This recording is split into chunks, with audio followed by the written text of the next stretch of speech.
And welcome to T-Mobile Tuesday Night Baseball on a beautiful night here in the Pacific Northwest. Welcome to Safeco Field, everybody, as the Mariners get ready to take on the Minnesota Twins. The sun just pouring into the ballpark tonight, getting ready for Game 2. It is Bark of the Park night, and the Mariners hope to take a bite out of the Minnesota Twins one more time after the 2-0 shutout victory last night in the opening game of the series. Mariners are looking for their 50th win of the year. It's the Mariners and the Twins, and time now for a look at the starting lineups. For the Twins and manager Ron Gardenhire, leading off it'll be Brian Dozier, .234 average, but 16 home runs for him. Then it's Nunez. Suzuki had last night up. He's back in the lineup hitting third. Morales, Willingham, Arcia. See what he did last night. 2 for 3 with a double in last night's ballgame. Colabello, Escobar, and Sam Fold rounding out the 9 for the Twins. For Chris Young, he has really pitched well, looking for his 9th win before the All-Star break. A 3.11 ERA. Opponents hitting just .206 against him, so he's really pitched well. And we'll take a look at the defense playing behind him tonight. In the outfield, Ackley in left, Jones in center field. Michael Saunders is getting the start in center. Seager at third, Miller and Cano playing up the middle. Logan Morrison is at first base, and Mike Zunino will do the catching. Chris Young ready to go. The first pitch on the way, and it's high and inside to Brian Dozier, leadoff batter for Minnesota, and we are underway. Dozier batting .234 with 16 home runs and 39 runs batted in. And for all of you playing along on Twitter Tuesday, that first pitch time was 7:11, and our temperature 83 degrees. Swinging a fly ball, left field, backing up Ackley to the warning track. Dustin is there to make the catch, and there's one away. And Chris Young is a fly ball pitcher. He is, and Dozier was the one that I was worried about in the lineup. You see, 16 home runs on the year for the leadoff hitter, but in Minnesota he was 2 for 4 off of Chris with the home run. He's able to hit that high fastball, but he's able to keep him in the ballpark first time around. Here's a look at the umpires for tonight's Game 2. Kerwin Danley behind home plate calling balls and strikes. Gabe Morales over at first base. Dale Scott, the crew chief, is the second base umpire. Lance Barksdale, the umpire, at third. This is Eduardo Nunez, and he takes a pitch up and in for ball one. Nunez batting .310, 3 home runs, and 14 runs batted in. Ground ball, base hit into left field. Nunez on at first base with 1 down. Ackley gets the throw back in. Minnesota 10 under 500. The Mariners are trying to get to 10 over 500 with a victory tonight. Take a look at the swing by Nunez. Gets a fastball that he can handle and hits it through the hole on the left side of the infield. I think the Twins will be aggressive against Chris again. Pitching in Minnesota, they were very aggressive, trying to get after the fastball. That last fastball down in the zone, a little bit easier for the hitter to handle. Twins manager Ron Gardenhire inside that Minnesota dugout, his 13th year as the skipper of the Twins. Took over from his good buddy Tom Kelly, who was the manager for 16 years. How about that? 29 years, just 2 managers in Minnesota. Runner takes off. Pitch for a strike. Throw it on to second by Zunino. Not in time. Nunez got a great jump, and he picks up his 3rd stolen base of the year, and he's on at second. Well, you're right, Rick. It was a great jump, so he's able to steal this base off of Chris Young. Not much of a chance for Zunino. Good pitch for him to handle. Throw a little bit high. But again, he had to rush the throw because of the jump of Nunez. Robinson staying with the play just in case. He's able to keep a toe on the back corner of the back. Smart move right there, because sometimes that momentum, as you know, Mike, will take you off the bag. Kurt Suzuki with a strike, and the count is 0-2. He's going to the All-Star game this year. Been around for a long time. Spent a lot of time with the Oakland A's, Mike. This year hitting .305, a couple of home runs, 34 runs batted in. Well, he's really helped the Twins out with the .305 batting average. Only a couple of home runs for him, but a good defensive catcher. Can certainly handle a staff. Up and away, ball 1, 1-2. And the Midsummer Classic will be held in Minnesota at Target Field on July the 15th. Right around the corner, the Mariners will have 3 representatives. Robinson Cano going for the 6th time. As you take a look at the numbers for Chris Young here at Safeco Field, 8-1 record in 12 starts down through the years. Of course, Felix Hernandez, hopefully he'll be starting that game, and Kyle Seager, little pop up outside of first over. Logan Morrison is there, plenty of time to make the catch. Suzuki is out number 2. with one on for Minnesota here in the first. You see those numbers for Chris here in this ballpark. It certainly makes sense. He's a fly ball pitcher, and so you can understand why he would have so much success here in the Mariners. Again, fortunate that he was let go by the Nationals at the end of spring training. The Mariners picked him up right away, and it's turned out to be a great pickup for them.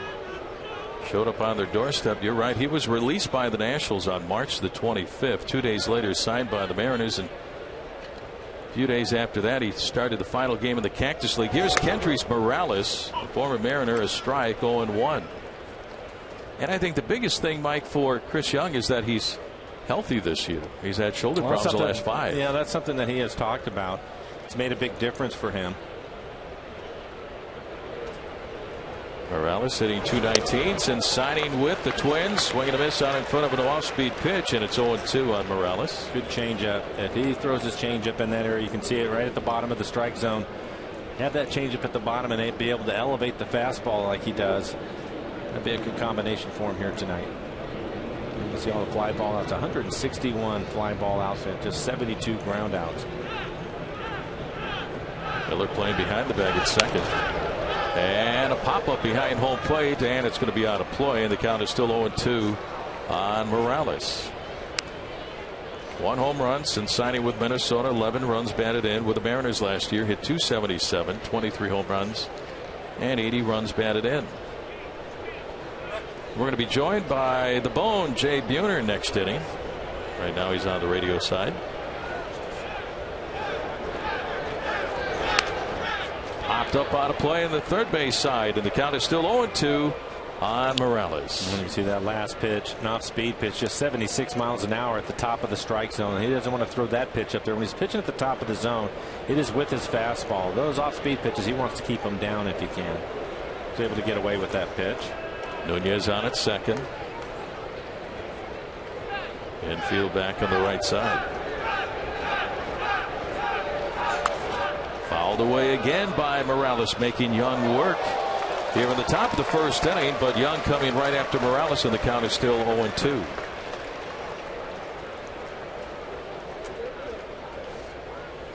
Mariners with their 7th shutout win of the season last night. Hisashi Wakuma, the story last night.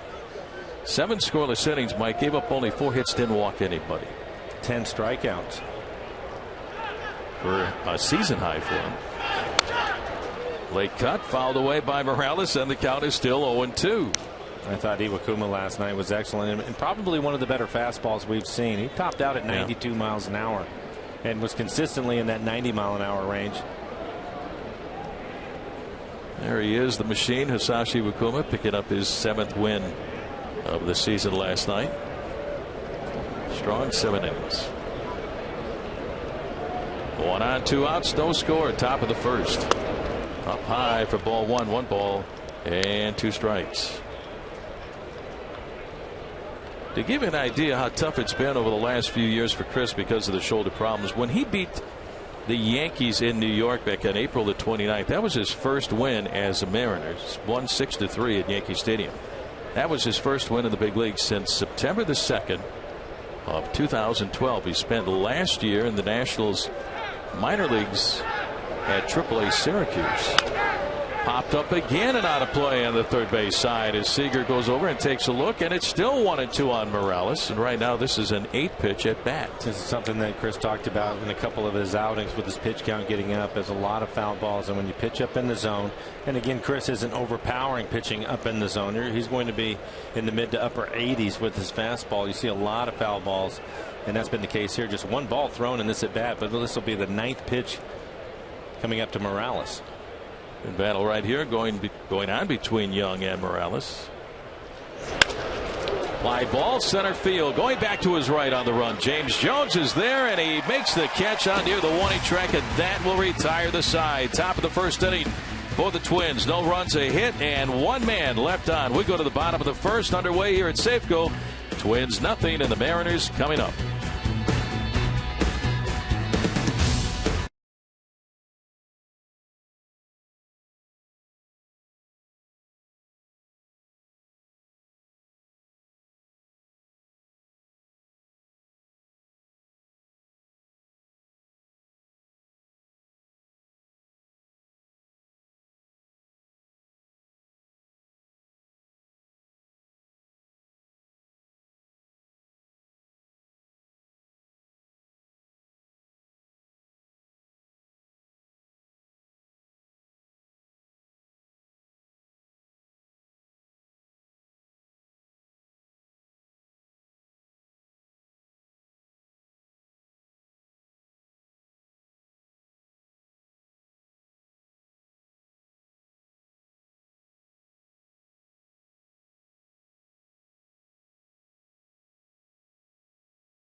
And yes, indeed, we have gone to the dogs. This one needs a haircut right here. Welcome to Bark in the Park night. A lot of pet owners and their dogs here at Safeco Field and taking a selfie with their pet dog. How about that? We go to the bottom of the first inning. No score. Now the lineups for the Mariners. Tonight's starting lineups brought to you by Chevron. Michael Saunders going to lead things off, his 6th home run in last night's ball game. Then it'll be Jones, Cano, Seager, the cleanup hitter tonight. Morrison, Hart moved out of the cleanup spot down to hitting 6th. He's a DH. Ackley, Mike Zunino, 13 home runs, leads all American League catchers. And then Brad Miller will round out the 9 for the Mariners. For Phil Hughes, the former Yankee, 11 walks, just 11 walks in 109 innings for him. 94 strikeouts. He's given him 9 home runs this year. Opponents hitting .275 against him. He's given up a lot of runs in his last 3 starts as Saunders leads it off, and he takes a look at ball 1. Last outing, a loss against the New York Yankees. 6 and 3rd innings, gave up 7 runs, all earned, and 8 base hits. Up high with the fastball, ball 1, 1 ball and 1 strike. And Mike, for a guy that throws a lot of strikes, doesn't walk anybody, you as a hitter, what's your approach? Well, I think you have to be aggressive on the fastball early. You know you're going to get some fastballs to hit. He also will throw a cut fastball and mix in a curveball with that. But he's going to throw a lot of fastballs, and his fastball will be 92 to 95 miles an hour. But if you look at it, you can see he hasn't walked anybody. He may as well be aggressive early and get after it. It's going to give you a strike. Saunders now with 6 home runs on the year. Number 6 was a beauty last night, and it's strike 3 called. Saunders caught looking, so right away strikeout number 1 for Phil Hughes.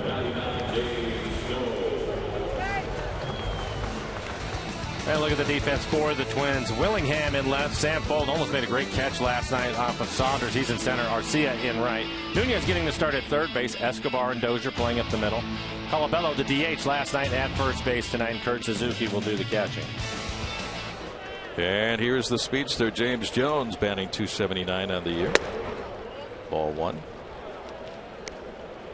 1 for 4 last night. Last 37 ball games, batting .285. He's been pretty consistent right there, Mike. Right around 280. Right around 280. Too shabby first time around. He's I think the biggest thing for me is for a young player, he's been really disciplined about his approach.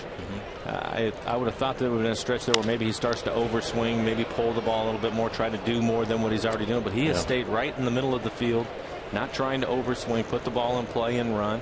And that's exactly what Lloyd McClendon wants out of him. He needs to be on base if he wants to help this club, and he's done a good job. Nice short, quick swing. Will drive the ball the other way. Close to third base is Eduardo Nunez. And there's a line drive into left field. On the run, Willingham reaches down to make the catch.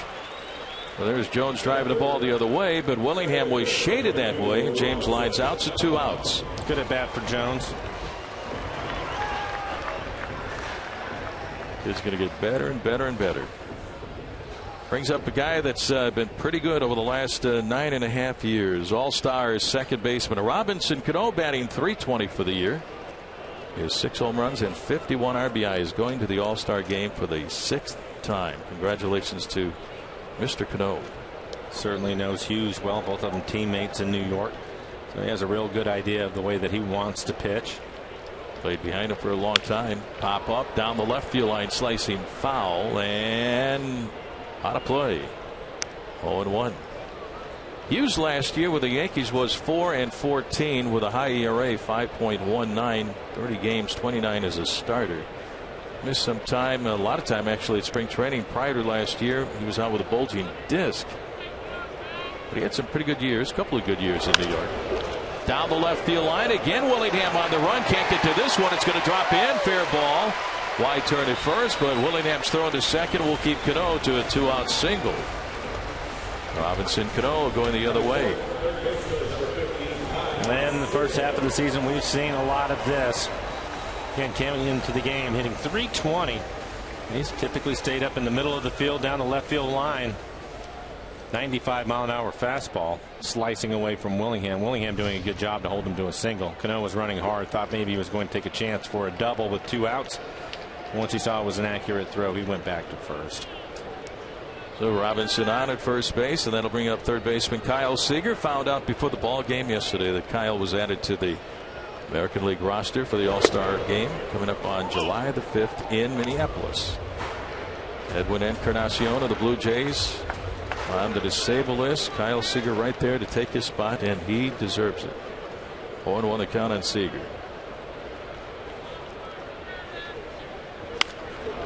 Little soft little pop up on the third base side, kicks over into foul territory beyond the reach of Nunez, and it is 0-2 on Kyle.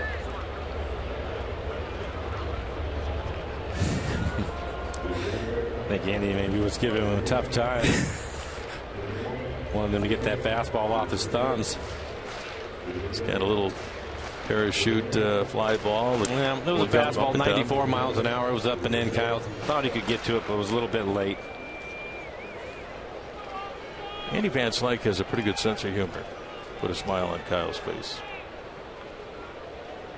Way to rip it. But that's what he's done. He's done a great job swinging the bat. 13 home runs on the year. And strike 3 called, and that will retire the side. A couple of strikeouts for Phil Hughes here in the bottom of the first inning. No runs, a hit, and one man left on. We go to the top half of the second, and the one and only Bone, Jay Buhner, will join us. Mariners and the Twins, no score.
Go to the top half of inning number 2. Say, friends, take advantage of the best deal in baseball. The Safeco Insurance Grand Slam Family Pack for as low as $15 each member of the family can pick up a ticket, a hot dog, and a Pepsi.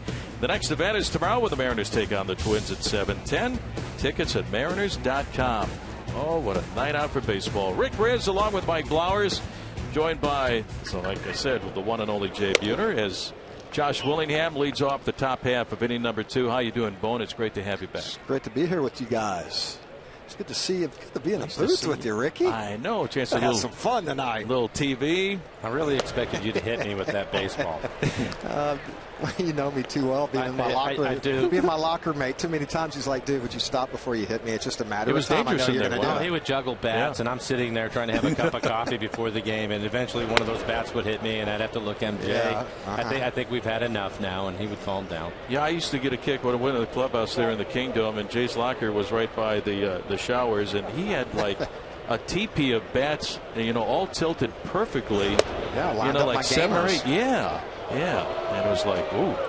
Yeah, those were my gamers. That's I right. grab one, take it out, use it in BP, and whichever one basically felt squishy to me that night, That was it. That would be my gamer, and then I'd go game, number 1, and then if I got saw bladed and broke it, then I went to gamer number 2, and I just go right down the line. So Willingham fouls one down the line.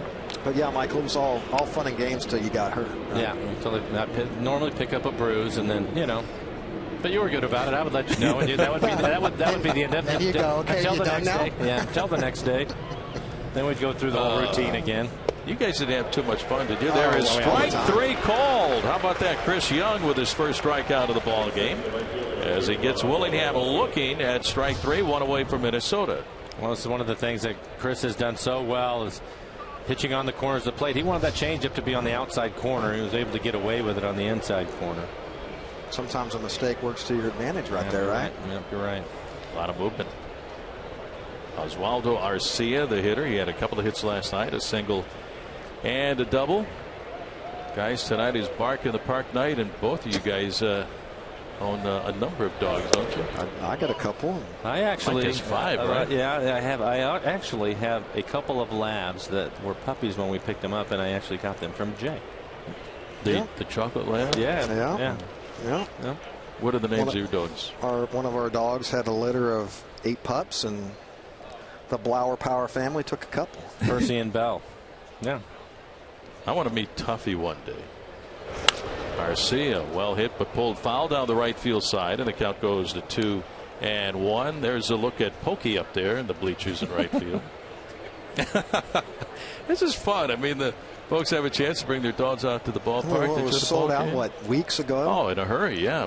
We had to tell people no more tickets for the dog section. Fouled back, and the count is even on Arcia, 2 balls and 2 strikes. And then they're going to go on the field afterwards? I'm sure I Bob's really excited about that one. Bob Christopherson, yeah. Head groundskeeper. This is his baby. I don't know about that one. A little fertilizer doesn't hurt. I remember we did years ago. We used to do for one of the fundraisers. The wives would do various different fundraisers, and in this one in particular was a calendar with your pets. And I'll never forget, my dog came out Ribby, and she made a beeline out to center field. And, well, you know what she did. She fertilized. And a swing and a miss by Arcia. So back-to-back strikeouts for Chris Young here in the top half of inning number 2. How about this guy? Where would this guy be? Or where would the Mariners be without this guy? I don't know. He's going for his 9th win, and we're not even to the All-Star break. And good home cooking, too. I mean, he's pitched great. He's an animal at home. What a turnaround. I mean, last year he was in the minor leagues with the Nationals, we were talking about in Syracuse. He was 1-2. with a 7.88 ERA. Fouled back by Colabello, and it's 0-1. So he had that surgery where he had the impingement in the nerve, right? So he had the nerve relocation. Is that what it was? He had the thoracic outlet syndrome surgery, where they go in and take out part of your rib, shave down some neck muscles and shoulder muscles to really pressure on the nerve that's creating the problem in the shoulder. So now he's finally healthy. Colabello with a fly ball to shallow left center field. Coming in Dustin Ackley to put it away. And it's 1-2-3 for the Twins here in the second. No runs, hits, errors, nobody left on. We go to the bottom half of inning number 2. No score.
One of the many dogs here at Bark of the Park night at Safeco Field. Those scores, we go to the bottom half of inning number 2. Well, we asked Kuma if he wanted a bobblehead night. He nodded repeatedly. Join us this Saturday at 7:10 against the A's for the first ever Hisashi Wakuma bobblehead night. It's free. To the first 20,000 fans, thanks to Root Sports. He also nodded yes that you should pick up tickets now at Mariners.com. And there he is, the real deal. And man, he was the real deal last night. Logan Morrison leading off the bottom half of the second with a pop-up on a play in the third base side. 0-1. This guy's been the real deal the last couple of weeks. Have you had a chance to see him much? I know you've been busy, but have you seen him, though? Last time we talked a little bit about him, he's beat up, and I talked to somebody in the Miami organization and said, you're going to love this kid. He's a gamer. He plays hard, and it's good to see that he's healthy because he's a big kid, and he's got some serious thunder. And I think it's safe to say that while he pipped somebody out of first base, and he's going to be getting a lot of swings over at first base for a while, but I like him. He's in everything he's hitting. He's squaring up right now. It's been about going on good 3 weeks. His batting average right now at 243. He's swung the bat much better than that. Dude, he was hitting $120. He was before he went on the DL. It was a struggle. Isn't that amazing? How you can just I talked to him. Get yourself right and come back and get squishy. I talked to him about it, Jay, and he was telling me that because I asked him. I said, how much did playing the 18 games down in AAA, coming back on your rehab, help you to get back here? And he said it's great. He goes, but the main thing is I not only came back because he hit a little over 300 down there, but he said when I was called up, fortunately for him, he was right back in the lineup, and he's played every day since. He didn't have to sit. Yeah, because Smoke went on the DL, and he's really swung the bat well because prior to going on the DL, he was kind of in and out of the lineup, playing some right field, maybe first, DH. He was kind of all over the place and not getting any consistent playing time. And so whatever he was doing down in AAA, he's been able to bring back here. Swing and a miss at a pitch in the dirt, knocking it down. Suzuki. And fires the first in time. It's going to be a strikeout for Phil Hughes, his third strikeout of the game to put out 2-3. And there's one away. Time now for our CenturyLink link to what's next. And what's next is game 3, guys, of the series with Minnesota. Kyle Gibson against Roenis Elias. Both guys 7-7 on the year. Johan Pena will go in game 4, and Lloyd McClellan still waiting to talk about who's going to be the starter. TBA. Exactly, that guy in the final game of the series. Corey Hart, the DH, is swinging a miss, and the count is 0-1. Felix moved back 1 day to start on Friday night. Folks, get your tickets for that one against the A's. Matchup. I'd pay to come see that. Samardzija Marja and King Felix. Ooh. Not too many pitching duels I want to watch, but that's one I would definitely pay to go watch. Do you like the idea of Lloyd giving him the extra day so that he is pitching against the A's? I love it. I love it. Hey, you just picked up a big bad boy. Hey, we'll guess what? Go against our big bad boy, our #1. And everybody knows right now, 3 teams from the West right now would be in the postseason if it were to end today. So the West is definitely loaded up right now, and I'd love to see the Mariners keep staying on a hot streak and keep nipping at the Oakland A's tail a little bit. Got a chance to make some ground up right away with that team right in front of you. Bouncy ball out towards shortstop. Escobar on the run. Toss across in time to get Corey Hart for the second out of the inning. The Mariners 5-5 against the A's this year, and they won 3 out of 4 the last time they saw them in Oakland. I think that's what really turned it around once they went in against those guys and beat up on them a little bit. They got a little bit of boost of confidence, and hey, I don't see what's so great about these guys. Well, whatever they say, but I mean, sometimes that's what it takes. Well, that might be what Felix has been saying because he usually pitches well against them. That'll be a beauty. Friday night right here at Safeco Field, Mariners and the A's. Here's left fielder Dustin Ackley. 0-1 the count. Ackley batting .232, 4 home runs and 28 runs batted in, no score. Pops it up left side of the infield, calling for Nunez Escobar. It'll be Escobar who makes the catch to end the inning. We head to the top half of the third. Mariners nothing and the Twins nothing.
Third tonight from Safeco Field as Twitter Tuesday continues. Here's your second chance to win. Use hashtag RootQ2 and tell us which outfielder will record the most putouts in tonight's Mariners game for your chance to win a Root Sports prize pack, including a stadium blanket.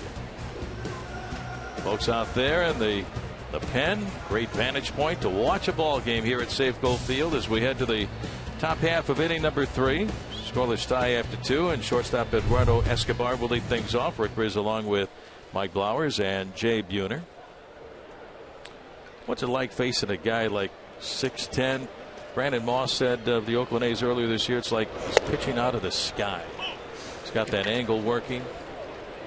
You had to face Randy Johnson. I only faced one guy that was 6'10", and that was Randy, and it was a little bit of a different look. And then not just because he was left-handed. Randy was throwing mid to upper 90s. This is a little bit different.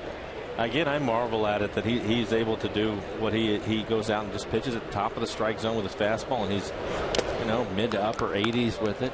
Changes speeds, but it's tough. And I was thinking about it, Jay, that you go through it, especially with all the hard throwers. Most of the time they're teaching you to get the ball down because it's easier to get the barrel to it, and most pitchers are trying to pitch down, and maybe he's just to the point where he's so unique, which it used to be that way. I know when I first broke in, there was a number of guys that would pitch at the top of the zone. You just don't see it anymore, and I think that's an advantage to him. Maybe that's why it's working, right? Right. And that Mariners got 2 pitchers like that. Kuma, he's another guy that likes to work that ladder a little bit and hides the ball enough to where maybe with his as big as he is and over the top and Iron Miking at you, it gets on you. It's that sneaky speed, right, where he hides it just enough and herky jerky just enough. The next thing you know, it's just you kind of caught maybe just a little bit in between. That's all you need for him. Right back. I mean, he's at 45 foot by the time he lets go of the ball. Right. I mean, he's right on top of you. Back to Young, and he takes care of Escobar for the first out of the inning. And now here's Sam Fold with a strike at the count is 0-1. How about the attempt he made trying to bring back that home run of Michael Saunders in last night's ball game? Sure looked like he caught a little pop up into shallow right field, hurrying to go out on the play. Cano coming in. Saunders, it's going to drop in for a base hit. I like it. Get out of there, Robinson. 1 on and 1 away for the Twins on the base hit by Fold. High fastball is able to get in on his hands. Saunders was playing too deep, wasn't able to get there in time. That's good. We don't need a yard sale right before the All-Star break. Yeah, that's for sure. Saunders has already been beat up enough, and boy, Robinson out of the lineup. Oof. Yeah, he was out for 4 games earlier this season with the contusion in his left hand. Brian Dozier, the hitter, over to first base to get Fold back to the bag. He has 8 steals, but Cano is a guy, fellas, that man, he plays just about every day each year. He's in that lineup. Gotta love a guy like that. Yeah, wants to play. That's the way it should be. He wants to go out and earn his money. You can't make any money sitting on the bench. Over to first. Picked by Morrison. Back again is Fold. I know, Michael, when you and I were coming up, you want to get in that lineup as much and as often as you can because you want to try to impress somebody and make a little money, and you ain't making any money when you're sitting on the bench. I was really fortunate, Jay, my first year in my first full season A-ball in West Palm Beach playing in the Florida State League. My manager was Felipe Alou. Oh, one of the best. One of the best. And for me, trying to figure things out that first time through, how to be a professional, the things that you have to do. I remember. Was that Palm Beach? That was in West Palm Beach. Yeah. And Florida State League. Yeah, I turned an ankle. Was kind of hobbling around a little bit. And Felipe asked me, because I was in the lineup. It was during batting practice that I hurt my ankle, and he asked me, can you go? And I said, I'm not sure. I'm kind of hobbling around. And he looked at me and he said, everyday players play every day. If you can go, you need to play. And you never know what's going to happen. And did that stick with you forever? Well, forever. And, and the thing about it is, and it's just the way it works sometimes, but I ended up playing, and I think he took me out of the game in the 7th inning or something like that, but I ended up hitting a home run in that game.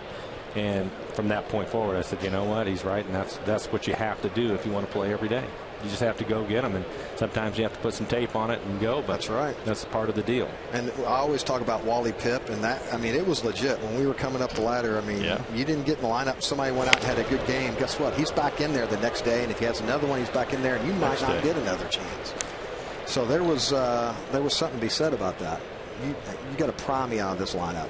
Yeah, and you were the kind of guy that played hurt on many occasions. I mean, they got that skeleton with all the posted stickers on it in the training room. A lot of times to fault, really and truly, because I got to admit, there were times that I had really no business being out there playing, and it was really probably not to the benefit of the team. I was not helping the team out, so I really should have. But I was always so stubborn. I'm like, all it takes is I walk in one pitch, I walk in. The team didn't feel that way, though. You know, well, that's exactly the way everybody felt, Jay. Yeah, and that's the way that's the approach I always had. Pry the uniform off. Runner goes and a swing and a miss, strike 3, thrown out to second and safe at second base is full. The strikeout of Dozier, and that is strikeout number 3 for Chris Young. There's 2 outs for the Twins here in the top of the 3rd. And the second stolen base, and again a great jump by Fold. He had about a step and a half before Chris started to home. I think they got the timing down on his delivery to home plate, no doubt. So Fold out at second with stolen base number 9 on the year. No score. He's a good little ball player, isn't he? He is. There's third baseman Eduardo Nunez. Singled to the left field in the first inning. Pitch outside for ball 1. Twins this year hitting .234 with runners in scoring position. It was Nunez who stole the base in the first inning. They're 0 for 2 tonight.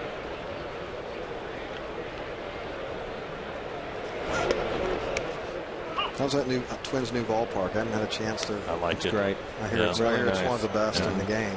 Yeah, it's really nice. And they got. I think to the first they're going to go with a self-serve beer station. Yeah. How about that? They got a couple of those. Yeah. You go to a concession stand and you prove you're 21. You get this card, and then you take the card to the vending machine, and you get yourself one of 4 different brews, and it's over there at Target Field. Now what I need is a vending machine that kicks out some lasagna. Lasagna. He's not kidding, by the way. That's a pretty good lasagna on the flight home from Chicago a few days ago. I was very impressed. Where was it from? I have no idea. Good restaurants in Chicago. Oh, let me tell you. Into the gap in right center field. On the run is Saunders, and the Condor flies over to make the catch. Nunez is out number 3, and that's it for the Twins. No runs, a hit, and a man left on. We go to the bottom of the 3rd. Mariners nothing, the Twins nothing.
No scores. We go to the bottom of the 3rd. Time now for our Geico This Date in Major League Baseball history. And on July the 8th, 1994, Alex Rodriguez made his Major League debut as the starting shortstop for the Mariners in Boston at Fenway. In the 6th inning, John Valentin turns the 10th unassisted triple play in Major League history. Swing and a miss by Mike Zunino. 0-1 the count. Mike, you were involved in that one with Mark Newfield. Yeah, I remember the triple play. Keith Mitchell. Keith Mitchell, yeah. I remember the triple play. I don't remember a lot about it other than you know how rare it is. You just saw that, just the 10th time it's happened. Apparently, Curtis told me I was the one at second base, and it was a Newfield hit a line drive at Valentin, touched second base, and then tagged out Keith Mitchell coming down the line. Yeah. And a swing and a miss by Zunino for strike 3. So that is strikeout number 4 for Phil Hughes, and 1 out for the Mariners here in the bottom of inning number 3. Already 4 strikeouts, so that'll bring up shortstop Brad Miller. And I'm trying to remember, Jay. I think another time, a different time in Boston. I think was it Tim Naring that was playing third base? Anyway, yeah. He was playing third, and it was a ground ball to him at third, and I think he turned a triple play. In a game involving the Minnesota Twins, Gary Gaetti started 2 triple plays in the same game. First and second, nobody out, ground ball right to him at the bag at third, on to second to first, triple play, and then later on in the ball game, same thing, 2 triple plays. 1-1 the count on Miller. Gaetti, one of my favorites. Almost also gave me one of those most embarrassing moments. Oh yeah. Yeah, hidden ball trick. I'm standing at third. Another third baseman. He's standing in the field, and he comes walking over to third base, and I didn't know he had the baseball. I thought the pitcher had the ball. Miller sends a fly ball into left field. Willingham is there waiting, makes the catch, and there's 2 outs. And he walks over to third, and he gives me the he shows me his spikes. He has mother-in-law. He goes, "Hey Mike, can you step off the back for a second so I can clean my spikes off?" No. I said sure, and I stepped off, and he tagged me. But fortunately, the time had been called right before that. Otherwise, I'm going to have to walk into the dugout and face Lou on that one. You were very exactly. You were very happy with Mr. Gaetti. No. Come on. He heard about it too. Oh, that's baby. tired. Yeah, another third baseman. He's going to do that. How about that? Here's Michael Saunders. I'll tell you what, though. Planted a seed in my head. I tried it so many times. Did you? I could never get anybody, but I tried it. Oh yeah. What did they look at you? Go nah. Pretty much. Yeah. Usually the third base coach is right there in the back pocket. So I can ask you a question, Jay. Okay, Rick. Playing right field as long as you did on the carpet. Absolutely, I did.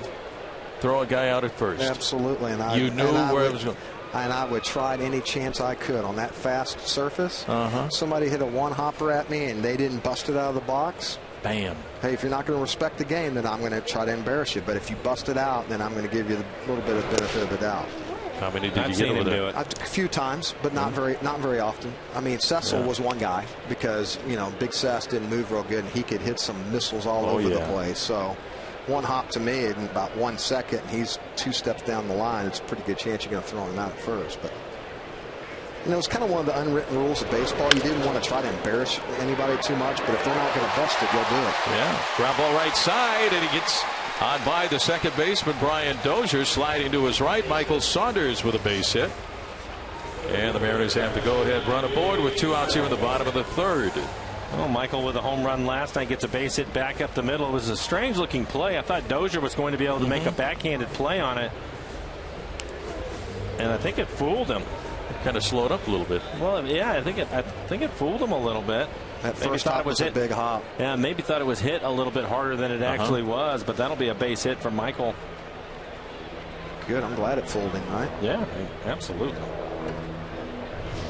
And here is James Jones, who lined out to Willingham in left field here in the first inning. Ground ball back to the mound, off the glove of the pitcher. Hughes to the second baseman. Dozier throws the first in time to get Jones. Lloyd McClendon off the bench in a hurry, and he's going to win this challenge. He jumped off of the bench as soon as that was called. It ain't over yet, folks. The Twins want to get off the field, but Lloyd over there to have a talk with first base umpire Gabe Morales. Jones was flying down that line, guys. I'll give Dozier some credit. I didn't think he had a chance, but it looks that he clearly beats it out. And the umpires will take a look at it, and there's the foot on the bag, and then the ball going into the glove of Chris Colabello. So they will take a look at it.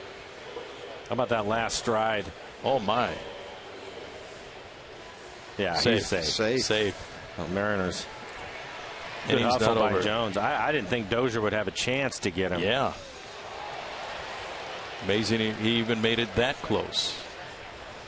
But clearly. Exciting to watch, isn't he? Oh, my goodness. But how far do you think he flew on that last lunge? I don't know.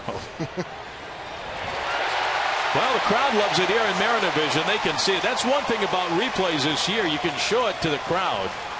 And we're looking at it right now in the Mariners Vision right above the bleachers in straightaway center field. The ball isn't even in the glove. And Jones's foot is on the bag at first base. So the Mariners are going to win this one. It's not official yet, but they will win this challenge. They're still waiting for the call to go into New York. Yep. I don't think they'll have to wait very long. No. I mean, all they got to do is turn around. Forget the phone call to New York. Just take a look at Mariners Vision. That one was blatant. How about that? And Jones is safe. Yeah, base hit for Jones. Is that Dale? Dale Scott? Dale Scott. Yeah, Dale Scott. One of my favorite. Love him. Good umpire. Very good. So the Mariners have runners on at first and second with 2 outs, and that will bring up second baseman Robinson Cano. So you got the speed of Jones guys to give this guy a chance to swing the bat. Well, and that's what makes it such a great play for Jones to bust it all the way down the line, even after the deflection. Again, I didn't think that they would be close to a play, but he obviously felt something, and he was flying. This is the guy you want at the plate. Cano hitting .368 with runners in scoring position this year. Runners get their leads. How about that? Fly ball left field right at Willingham, and he makes the catch, and that will end the inning. No runs and a couple of hits and 2 left on, and after 3 innings of play, no score.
Mariners winning a challenge in the bottom of the 3rd on the infield base hit by James Jones. We're talking about 1/100th of a second from the time that ball gets into that glove and Jones gets the bag.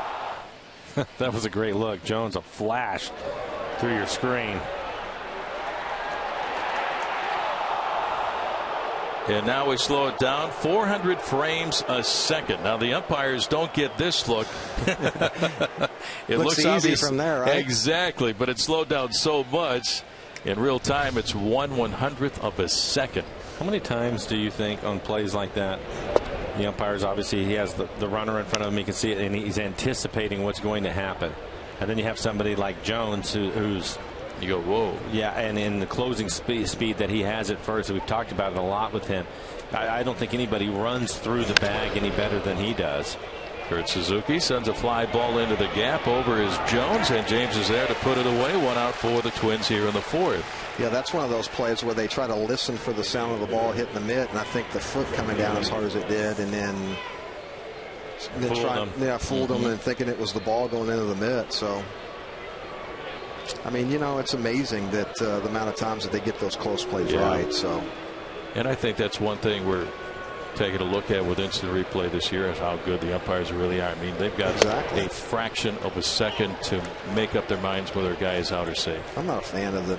I mean, I am on a ball like home run down the line or something. You know, boundary like calls. or a diving play where the guy traps the ball or something like that. But otherwise, just keep the game moving.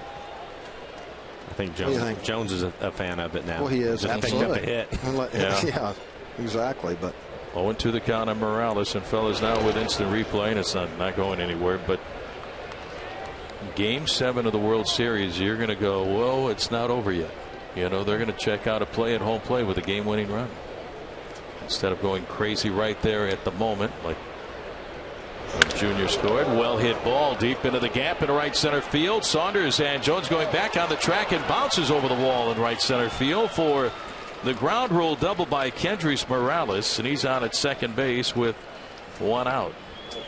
Tomahawk hit that high fastball. I think he's probably looking. I think he had his sights set up there the way he attacked that. Or McDonald's Supermo and the four-seam fastball. This will be probably just out of the strike zone.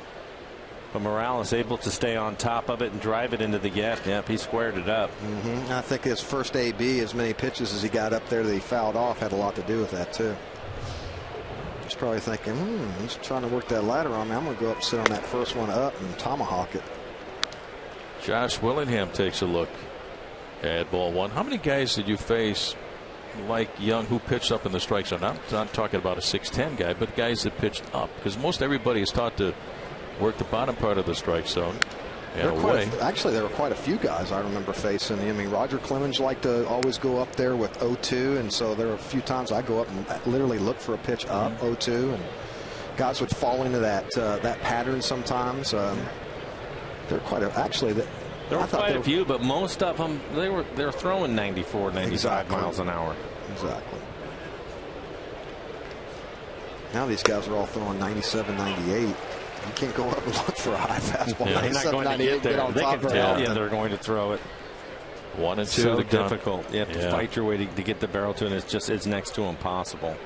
And then you got guys coming out of the bullpen throwing 98, 99.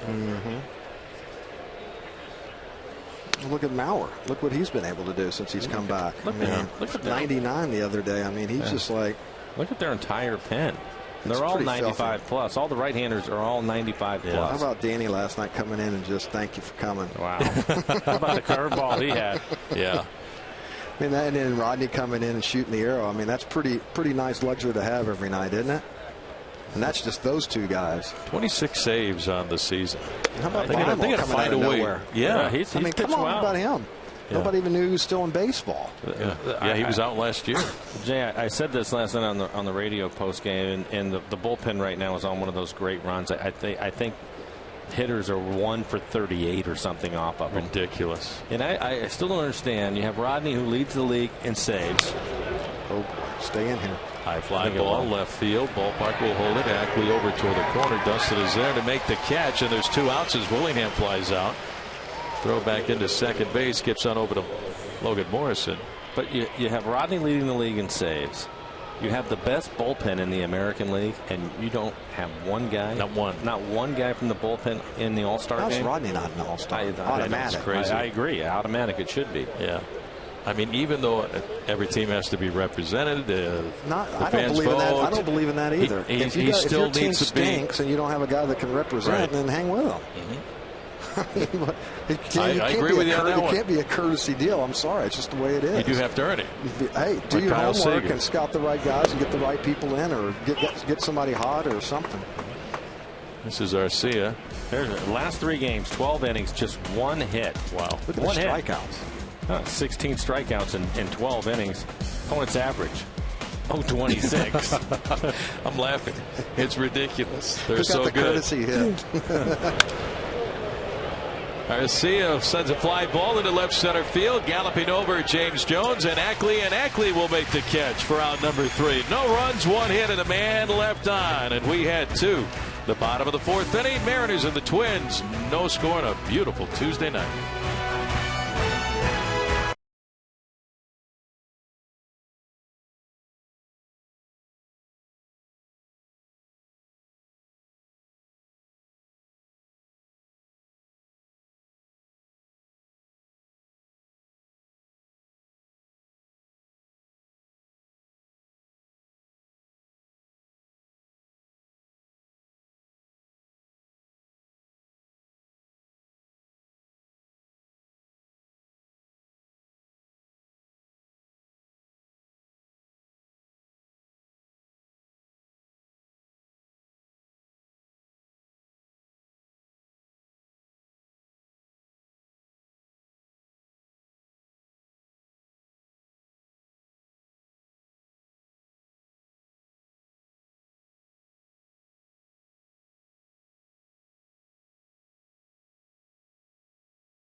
Sports is brought to you by T-Mobile, sponsoring Tuesday Night Baseball. Right along Alki, what a day out for baseball. Folks enjoying the sunshine. Come on by Safeco Field. We go to the bottom of the 4th inning. Mariners and the Twins, no score. Kyle Seager will lead things off. Kirby Puckett fan. Wow, he was something. Miss him. Oh, I'd miss him a whole lot, Blow. You're right. Every time you play the Twins, his smile would just light up the room, wouldn't it? Call me Rizzy. Hey, Rizzy. I love that guy. And, you know, he was the heart and soul of that ball club. A little fire plug of a ball player. Kyle Seager, 0-1 the count. A little pop-up behind home plate, 0-2.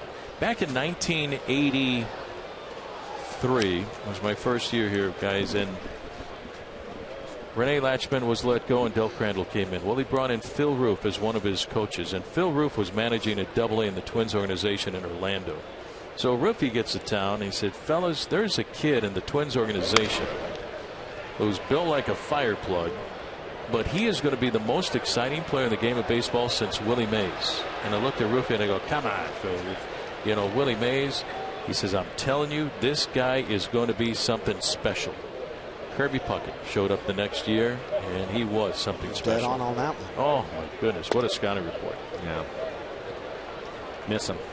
Big time. Yeah. Miss that. You talk about a kid. We talk about JJ all the time with a smile from ear to ear. That was another guy. Kirby Puckett loved the game and loved to give back to the game. That's the biggest thing. How about this? 1987. Fly ball left field, little toward the line, Willingham, and he's there and makes the catch. One away. It's the World Series. They're playing the St. Louis Cardinals. Bob Casey is the public address announcer. And remember where he was located? Right behind home plate. Yeah. Well, during the course of a ball game, can't remember which game of the World Series in Minnesota, he has to use the facilities. And he leaves, goes out into the dugout, goes to the restroom. They lock him in the restroom. Kirby Puckett and Ken Herbeck. Where's the public address? Then he's got to introduce the leadoff batter for the next inning. And they're laughing. Finally, they let Bob out. I mean, some of the stories I would hear about Ken Herbeck and Kirby Puckett together, the things that they would do. I mean, that was. Logan Morrison rips one down the right field line. A fair ball in toward the corner. Lomo heading for second with a double. The throw not in time. That was a rocket down the right field line. And the Mariners have the go-ahead run on its second base with one out here in the 4th. No, Logan read the scouting report. A lot of first pitch fastballs with Phil Hughes, and he jumps on this one. Fastball 93 right on the inside corner, cuts it off and rips it down into the corner. And does a nice job of staying inside it and keeping it fair. How do you do that? Well, you have to lead with the knob of the bat. You have to get the knob getting through there, otherwise you're going to hook it foul. And one of the things that I was talking to Logan about, and I said, you look as comfortable as anybody on the club in the batter's box right now. Everything is quiet and your hands are really working for you. And again, he went back to it, talking about his time when he was in AAA on his rehab assignment. And that was one of the things that he was able to work out, was to slow the game down. And he said, and I wasn't trying to do anything extra, wasn't trying to hit it in the seats. I just wanted to find a way to get a good pitch and get the barrel to it. And whatever happened after that, I didn't worry about it. I just wanted a good at bat. Recognize pitches, trust his eyes. I think the biggest thing he did is he checked the ego. You know, he knew he willingly wanted to go down there and knew that he needed to get 30, 40 ABs to get himself right. And that's huge right there. A lot of guys, they're like, they fight it and they go down, kind of go through the motions. I mean, it's carried over up here. You can see that. 0-2 the count of Corey Hart. And that's what Lloyd McClendon said about, you know, his time down there. You know, he was down there for a pretty good amount of time. I think about 18 games, whatever. Knew he had to get right. Yeah. And he had the time spring to do training, and I think and you're right, Michael. I mean, I think too, the fact that even his takes, everything he does is so soft. That front foot is nice and soft, which speed the hand up. That's the biggest thing for him. And he's hitting with a lot of confidence. Right. Everything looks like a beach ball to him right now. Corey Hart, a chance to drive in the game's first run. Down and away. Ball one ball and 2 strikes. That little cutter up. We'll see him hit one in the gap. He was robbed the other day in a great catch in Chicago, saved by Anna Meaton. And that 1-0 loss. It was fun to watch that win. Oh, 14 innings. Pops straight up, right on top of home plate, off with the mask. Catcher Kurt Suzuki leans back and he makes the catch. He almost stepped on his mask. There's 2 outs. Let's take a look at the Mariners calendar, brought to you by Sleep Country USA. Mariners have 2 more with the Twins tomorrow and Thursday night, and then the Oakland A's come to town on Friday night. It'll be Felix Hernandez against Jeff Samardzija on Friday evening. Game 1 of 3 against the A's. You don't want to miss that series. And then after the break, they go down to Anaheim, play 3, and come right back home. The schedule is its turn for them a little bit. Control your own destiny a little bit. That's true, yes. I like it. Beat up on the guys ahead of you and gain a little ground. Go from there. Let them know that you're for real. We're going to represent, baby. Dustin Ackley 0 for 1 has popped up to Escobar, the shortstop. Wild card. Who needs a wild card coming at you? I remember what you said back in 1995 about the wild card. That's because I didn't know what a wild card was. I know what you were talking about.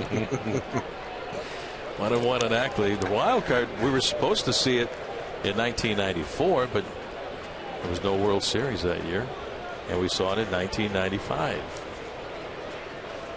Mariners made some additions along the way. You guys were unbelievable. 13 games out, and August the 1st came back, made it to the playoffs. So much fun. Oh, what a run. Fouled over the screen behind home plate, 1-2. What an adrenaline rush. Boy, when it was all said and done, it was a week of just, man, because you're so amped. Yeah, I mean, it's. But how much fun was it coming to the ballpark every night? Especially the tailgate parties that were going on starting at noon when you come in. It was crazy to get down here. I loved it. That's how great a city this town is, man. They love their sport, especially their baseball.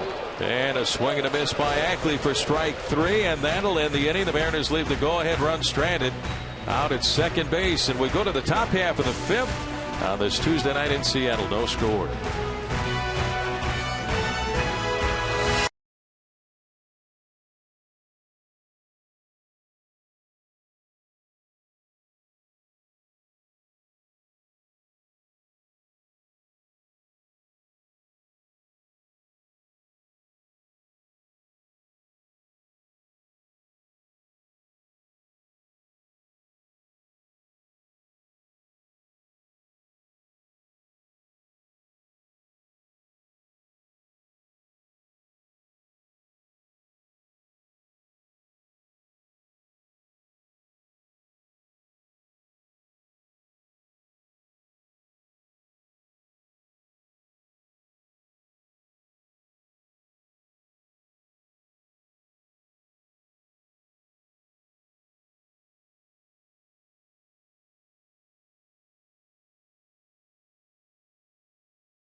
Playing Who Let the Dogs Out here at Bark at the Park night at Safeco Field. Meantime, it's the Bay Bridge Series down in the Bay Area, and a big 3rd inning for Oakland. Nick Punto at the plate, yanks one down the left field line. Jed Lowry is going to score, and the Oakland A's put up 4 in the inning, and right now they lead it 4-0, and they're headed to the top of the 4th. Guys? All right, Angie, thank you very much. And we go to the top half of inning number 5. Mariners and the Twins. No score. Chris Colabello to lead off the inning. Line drive left center field for a base hit. Over to cut it off in the gap is Jones. Wheels around, gets the throw in a hurry to keep Colabello to a leadoff single. Nice play by Jones. Made it look routine, didn't he? That's a tough play right there. Keep your eyes down. see it all the way into the glove. Sometimes you want to go over there and peek a little bit too soon to see where the runner is, but it's a good job of probably going a little bit of the scout report and knowing who can run and who can't run a little bit. And, take his time a little bit. Nice job right there. Keep the double play in order. Keep it, yeah. Keep those. See how he bends down at the waist, keeps the eyes down, sees it all the way into his glove. Comes up, and the big thing hits the cutoff man. And when a runner sees the throw coming in that hurry, they're going to shut it down. Like that, yeah. Your coaches, either be your first base coach or your third base coach, immediately as soon as that ball comes up, it's on a line going at the cutoff. Come on back. Hands up. If you're running, you're going to keep your head up too, and if you see that, absolutely, you're going to shut it down. Should be 2, 1, 2, double play. Another routine. 4-6-3. They get Colabello at second, double up Escobar at first. Got us an old-fashioned pitching duel right now. Yeah. Again. How many in a row is this now? Probably 3 or 4. No. Yesterday, 2-0. Both the games, the last 2 games in Chicago. Those were big games. Man. Oh, Felix. That Chris Sale. That's the best I've seen him, Jay. I'm sorry, he's filthy from the left side. Yeah. And he's with that wind blowing, he's 150 pounds wet, maybe. I was afraid he's going to get blown off the mound, but how's he not making all? He's got a 2-1. Yeah. Nobody can hit him. Lefties in the league are hitting what? .50 off against the guy. Going into that game, he'd given up 4 hits to left-handers for the year, and all 4 of them were singles. And if you're a lefty, why do you want to go against that? Whew. He still has a shot because he's one of the 5 that the fans can vote in for the final roster spot, along with Garrett Richards and. I'm sorry, you look at those numbers, and that's a slam dunk to me. I mean, that should be a common sense, but expand the roster a little bit. Right now, it's at what, 32 for the All-Star teams. That was, but watching him, Jay, that was the best. And I've seen him good, but that was the best I've seen him. He was slinging it up there at 97 miles an hour. And he's got an attitude. Oh, yeah. Which I like. I love his presence out on the mound, man. He don't care about nothing. 4 left-handed hitters for the Mariners got a base hit off of him. Yeah. Yeah, Seager. Good for them to be in there. Yeah. Because that's not a comfortable AB. And he's out there slinging it. And he's throwing 97 on top of it. Fold with a well-hit ball deep to right field. Saunders back to the warning track, to the wall, leaps up, and this one is gone. Goodbye, baseball. Little Sam Fold with a big hit from Minnesota, giving the Twins a 1-0 lead here in the top of the 5th inning. For Fold, his 2nd home run of the year. He wasn't able to bring back a home run by Michael Saunders last night, so tonight he hits one out himself. And Saunders tried to bring it back. But he'd have done the same thing to him that he got. It looked like Michael was in pretty good shape to try to make this catch, Jay. Came close. Game of inches, man. Pretty close. He timed that pretty well, I thought. I bet he'd have played it off bigger in Dallas right there, too, that he made the play, since Fold did to him last night and kind of trick-or-treated him as he was waiting to see if it was a home run or not. Swing and a miss by Brian Dozier, and the count is even at 1 ball and 1 strike. So those are the ones right there when you, as an outfielder, you don't get too many opportunities to get up there and go gadget and snatch one away right there. So show some hop. If he'd have jumped an inch, he'd have jumped an inch, but good try. Popped up, shallow left center, coming in, James Jones. JJ is there to make the catch, and that will retire the side. But the Twins, 1 run, 2 hits, home run, Sam Fold. We're at the halfway point. We go to the bottom of the 5th. Twins lead 1-0.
As we head to the bottom half of inning number 5, the Twins now lead by a score of 1-0. Sam Fold with a home run to right field, his second home run of the year. How you doing, sweetie? Welcome to Safeco Field. What a cutie. Welcome to the ballpark. Mike Zunino to lead things off. Here's a guy, Jay, that can tie up this game with one swing of the bat. 13 home runs before the All-Star break. He's done a nice job behind the plate, calling a game. Being the general back there, guys love throwing to him. Calls a mean game, and it's like a vacuum behind home plate. Blocks everything. How about that? That's one position I never, ever wanted to play. You couldn't pay me enough to be a catcher. Neither did I. Yeah, well, you had to, buddy. Well, Blow's ERA as a major league catcher is 0. That's right. He caught Rich DeLucia. You put down the right fingers, actually? Well, it's a great story. Something like that. Yeah, that had. Come on, tell me you were. I mean, were you like major nervous for that? You know what? I was fine because everything happened fairly quickly as Zunino goes down swinging, but everything happened quickly for me to get into the game, and I just felt I figured nobody had any expectations, right? You just go in there and try to keep the ball in front of you. It's all those good bullpens you did all spring training. But what did you tell DeLucia when you went out to the mound? Rich had that good curveball. Oh, DeLucia. And he was pitching well, and so I go out there, warm up, do the thing, throw it down, walk out to the mound, and Rich is starting to go through this scouting report thing to me, and I said, okay, here's what we're going to do. We're going to throw fastballs. You're not throwing the curveball. We're going to throw nothing but fastballs and get out of this inning as quickly as possible. Miller sends a fly ball to deep center field, going back full to the warning track, and he makes the catch. 2 outs for the Mariners here in the 5th. Speaking of catchers, guys, Jesus Sucre joining the ball club tonight. The Mariners designated for assignment veteran catcher John Buck after the ball game last night. So Sucre back with the ball club. Spent a few games with the Mariners last year. His numbers with the Rainiers, 274 average. I think Baerga was the only one to get a hit in the inning, and it was nothing but fastballs. Well, he hit everything though. That just goes to show you right there, a located fastball, best pitch in the game. Michael Saunders with a base hit to center field. He's 1 for 2 tonight.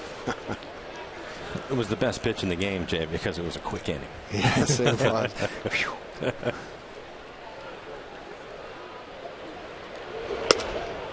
Fastball misses away. 1-1. Michael Saunders from Victoria, British Columbia.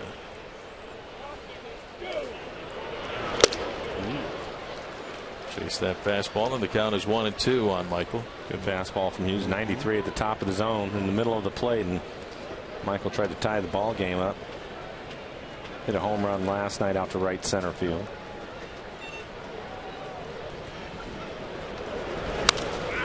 Popped up and out of play, and the count is still a ball. And 2 strikes. Mariners with that win last night, guys, getting to 500 at home at 22-22. Well, again, I think it's a situation, and Lloyd has talked about it too, is he wants them to play better home, and they have lately to get it to 500. So they're moving in the right direction because they've played so well on the road. Ball 2-2. 27-18 on the road. It's kind of funny how that works, isn't it? Usually the home team always home cooking. They seem to do well. It's the opposite when they go out on the road. That brings up some stories from some of the old ballparks too. I wonder why these guys play so well at home. Why they always hit so good? In the air to left field, backing up just a few paces is Josh Willingham. He's there and makes the catch for out number 3. No runs, no hits, no errors, nobody left on. We go to the 6th. Twins lead 1-0.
Brought to you by Jack in the Box. Head to Jack in the Box for the new jalapeno ranch or barbecue ultimate cheeseburgers at participating restaurants.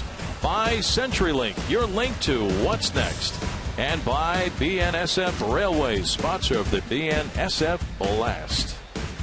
Right now, the difference in this ball game, a blast by Twins.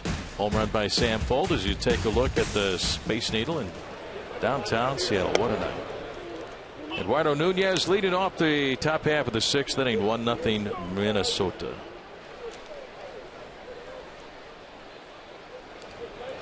Nunez 1 for 2 with a single bunt attempt. Goes right through it, and the count is 0-2 on Nunez. Nunez, Suzuki, and Morales for the Twins.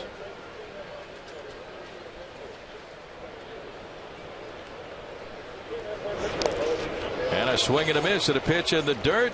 Strike 3. The tag by Zunino, and a strikeout for Chris Young. And that is number 4 for Chris. 1 away for the Twins. Well, can you beat the best? Join millions of players now in the only official Home Run Derby mobile game from MLB.com. Square off against your friend from around the world, live in multiplayer derby mode, and climb to the top of the leaderboards. Download today for free on the Apple App Store and Google Play.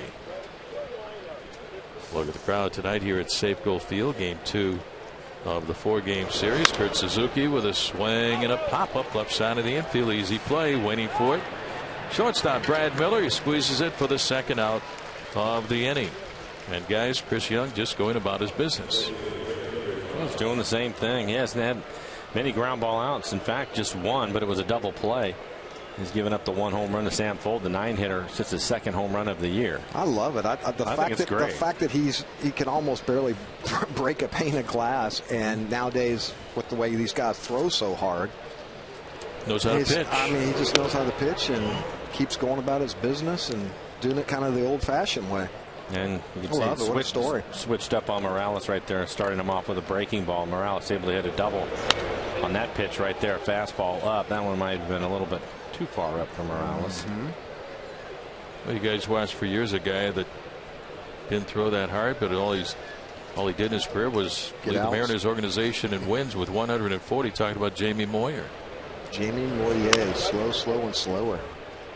I used to love to watch him, his antics out on the mound when he, in between they'd throw the ball back to him. If the hitter would like drop his head just for a second, he'd go, change up. He'd just tell Danny flat out, you could read his lips what's coming, and then the hitter would like look at him, and he's like, just shake his head and just like, and you never know if he was going to do it or not. Sure enough, here it came. He did. On an away ball, 2 balls. And 2 strikes. Kind of like what Lou would do sometimes when the guy's just killing us. Dave Winfield, who's with Minnesota, he's just killing us, and he goes, steps up on the top step, and he goes, throw him a fastball. Throw him a fastball. Jamie's going, what? Big Win turned and looked at him. He's like, what? And sure enough, he threw him a fastball, and he's like, just shaking his head. I mean, he just How far did he hit it? I think he was just totally shocked that Lou actually did that. He didn't know if he should believe it or not. Sometimes it works. I mean, there's been times where catchers will go up there and they'll say, hey, what do you want right here? You want a little fastball? Just, the guy that's hot, try to plant a little bit of a seed and let them get themselves out. Fly ball, center field near the 1A track. James Jones is there. Morales flies out, and that's it for the Twins in the top of the 6th after 5.5. Minnesota 1 and the Mariners nothing.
1-0 as we head to the bottom of the 6th inning. Angie Mentink here at the Ford Sports Desk, and that's why I've got to get our 4th Twitter question of the night in now, because we're getting ready to head to the 7th inning and 3 outs. Using hashtag RootQ4, tell us how many different players will record official at-bats in the 7th inning of tonight's Mariners game. It's your chance to win a Root Sports prize pack. Follow us on Twitter at @RootSports_Northwest to answer. Guys? All right, Angie, thank you very much. We go to the bottom of the 6th inning. Twins up by a run, 1-0 on the Samfold home run as James Jones leads it off for the Mariners. Had the infield base hit in the bottom of the 3rd that was challenged by Lloyd McGlennon, originally called out, but he was safe on the replay as he hit a shot off the glove. The pitcher, Philip Hughes, and out to Dozier at second base. Made a heck of a play to get the throw to first base. Sure did. Fly balls, left center field, has some carry to it. Going back in time to make the catch is Willingham, and there's one out for the Mariners here in the 6th. Well, this copyrighted telecast is presented by authority of the Seattle Mariners. It may not be reproduced or retransmitted in any form, and the accounts and descriptions of this game may not be disseminated without the express written consent of the Seattle Mariners. Rick Riz along with Mike Blowers and the Bone, Jay Buhner. So how many games you doing on TV, buddy? It's good to see you up here. Good to see you too. This is a lot of fun. This is fun. Hanging out with the guys up here on rapping about old the TV times. side. Look at that shiny orb coming into the ballpark. Off my 5 head. I like it. So you doing tomorrow too? No, Aaron's going to be in here. Aaron will be here for tomorrow, the next Thursday, couple days, and then Dave will be back on Friday. You got the kid in here for the next 2 days. He's going to do a great job. He's got to be excited, huh? Working with you too? Yeah. Swinging a foul bat. You coming back? Or is this? Maybe not. Did you say something? 0-2 on Robinson Cano, who's 1 for 2 on the night with a base hit. I will be back, left though, field. yes. I love doing it.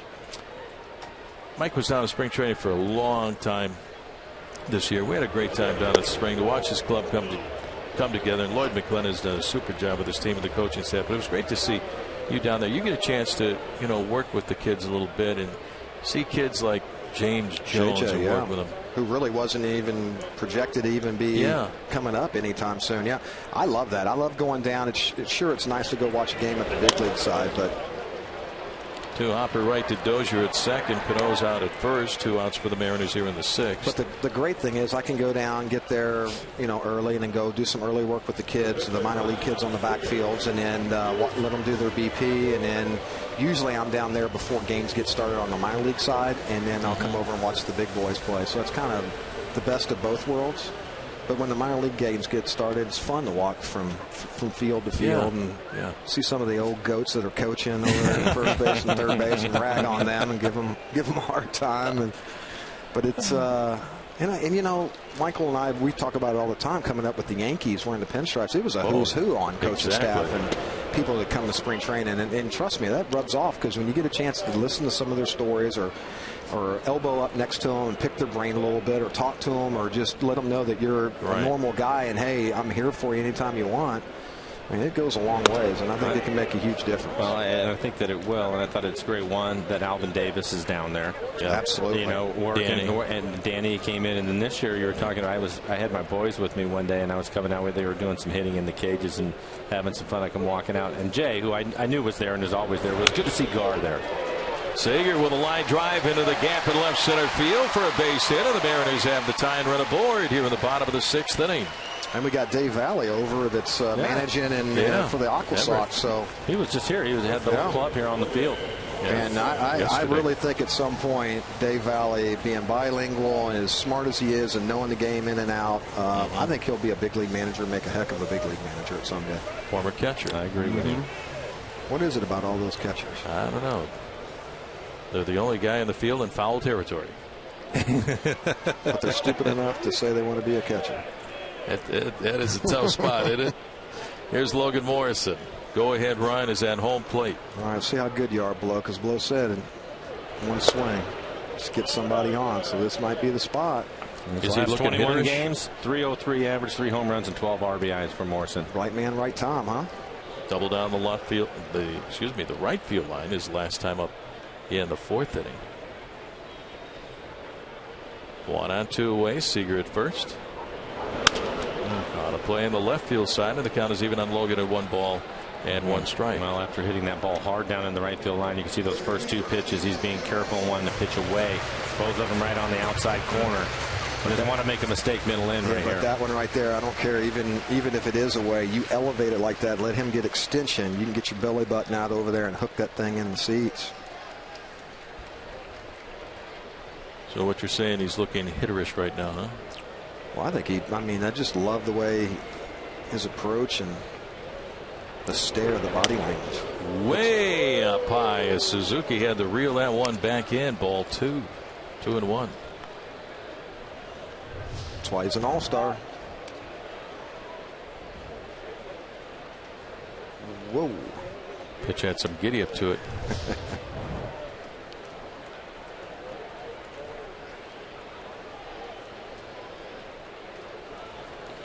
Morrison 4 home runs on the year, hit 3 down at Tacoma.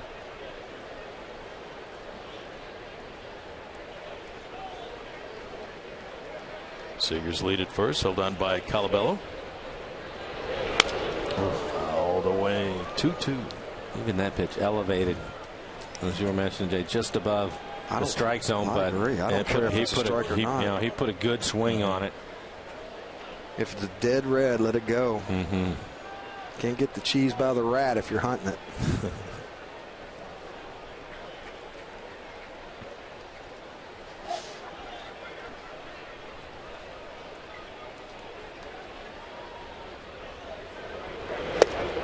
And a swing and a miss for strike 3, and that will retire the side. Strikeout number 7 for Phil Hughes. And after 6 innings of play, Twins lead 1-0.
Changer. T-Mobile unleashed from the rules of wireless restriction. Sam Fuld with a home run to right field just beyond the reach.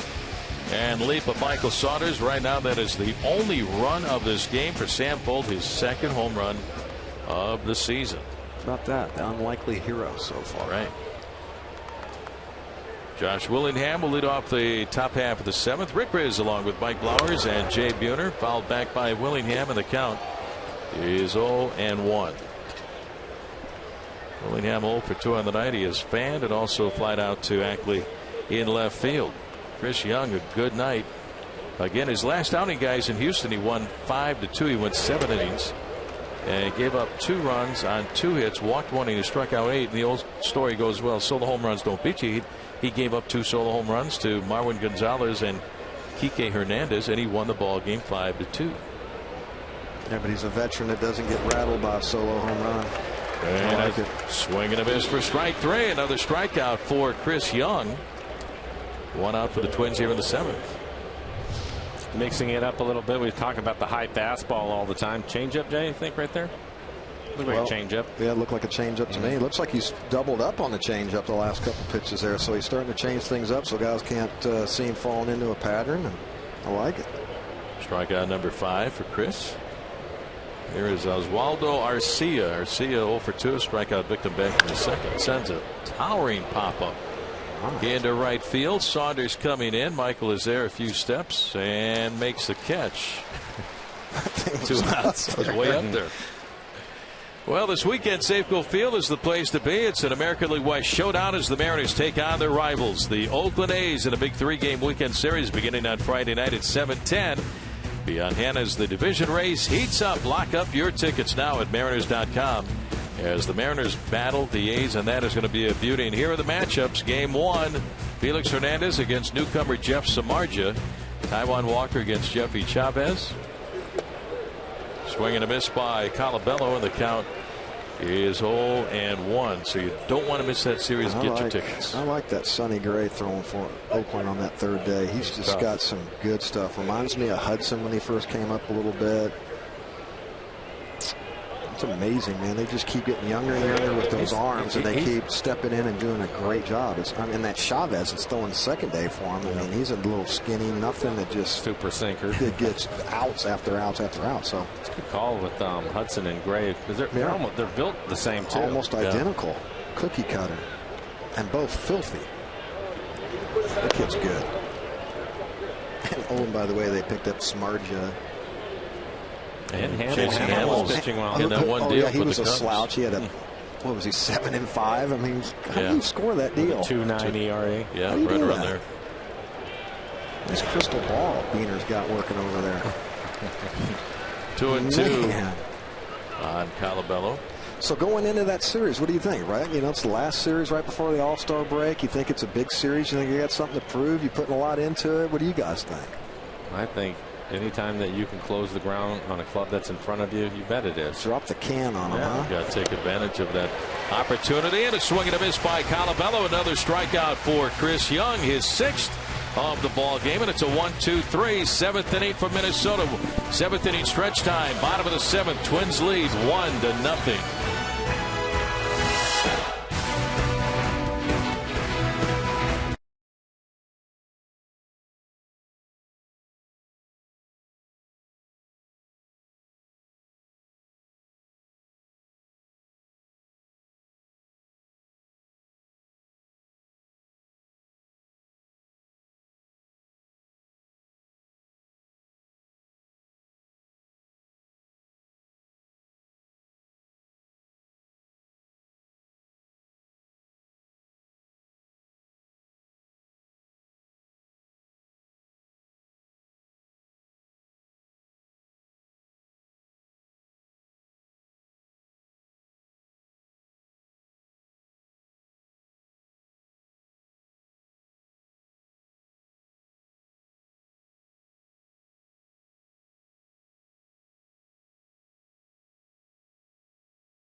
The 7th inning stretch is brought to you by Washington's Lottery and the Department of Imagination. What would you do if you won?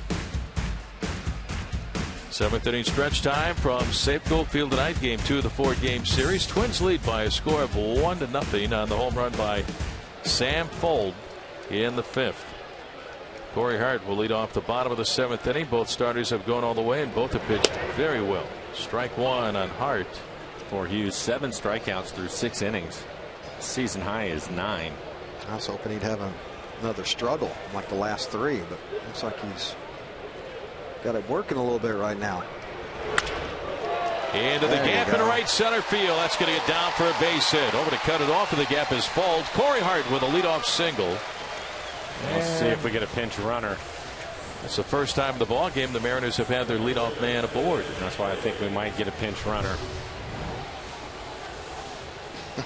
He is going to be really important to the Mariners in the second half. Just coming back from the disabled list gives him a week and a half to get some swings in before the break. And he's a guy we talked about it, Jay. He's put up some numbers, and it will be a pinch runner. Chavez will come out and pinch run for Hart. And unfortunately, that he got hurt right when he said he was starting to really feel good at the plate, and starting to pick up the ball and having some good quality at bats and driving the ball the opposite way. He was trying to steal a base against the Twins in Minnesota when he came away with a strained hamstring. So Andy Chavez on at first base, pinch running for Corey Hart, and here is Dustin Ackley. Let's see how Lloyd wants to play it. Stolen bases are overrated for some guys. I'm sorry. I would agree. Nunez in on the grass at third. I'm going to let him swing away. Ooh, I like it. Big cut by Ackley. Let it fly. It's about time he walks into one. What do you think? I'm just pulling in the hole over there on the right side of the infield. Go first to third for Chavez. A lot of room between Dozier and Colabello. Popped up and out of play on the third base side. No chance for Nunez, and the count 0-2 on Ackley.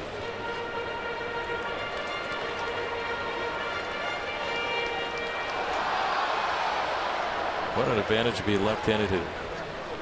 Run around at first base. You got the first baseman playing at the bag. You get some room to shoot for it. Not facing too many left-handers in the league, that's for sure.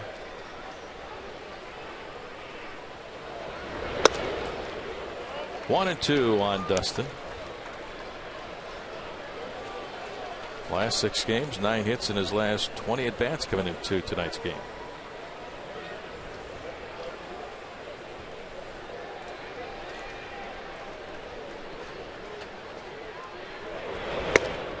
Outside, ball 2. 2 balls and 2 strikes to count.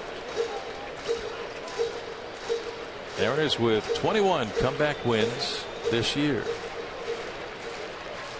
I like it. Old Phil mixing up the speeds a little bit. A little BP fastball, a little A7, little 88, little cut fastball, and all of a sudden drops a 94, 95 on you.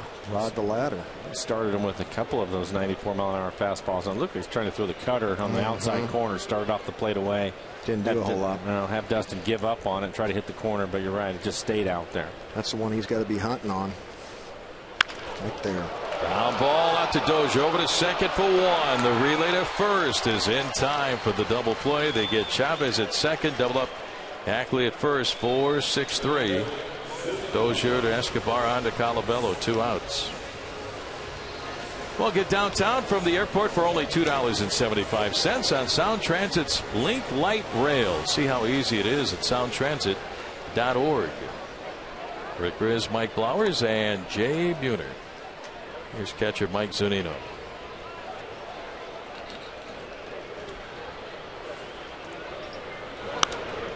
Heads up, fouled away right above us, almost into the booth. Thank you, Michael. I was ugly finder right there. Don't they say keep your eyes on the playing field at all times? Yeah, you had that one all the way, buddy. I was sitting here drinking my coffee and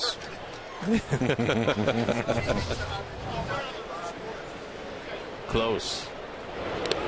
Down and away for ball 1. 1 ball and 1 strike. Say a little get well soon to a buddy of mine, Norm White, Larry White. Him and I coached at Mount Si softball for years, and Larry's a great guy, and his dad's a little under weather, so get well soon, buddy. I know you're listening out there. Thoughts and prayers are with you. Take care of yourself. Fouled back by Zunino. 1 ball. I must be the ugly guy because they keep coming up here. We're in the booth with you, buddy. You say my bacon there. I was not paying attention. Got my heart racing a little bit. That coffee, whoo.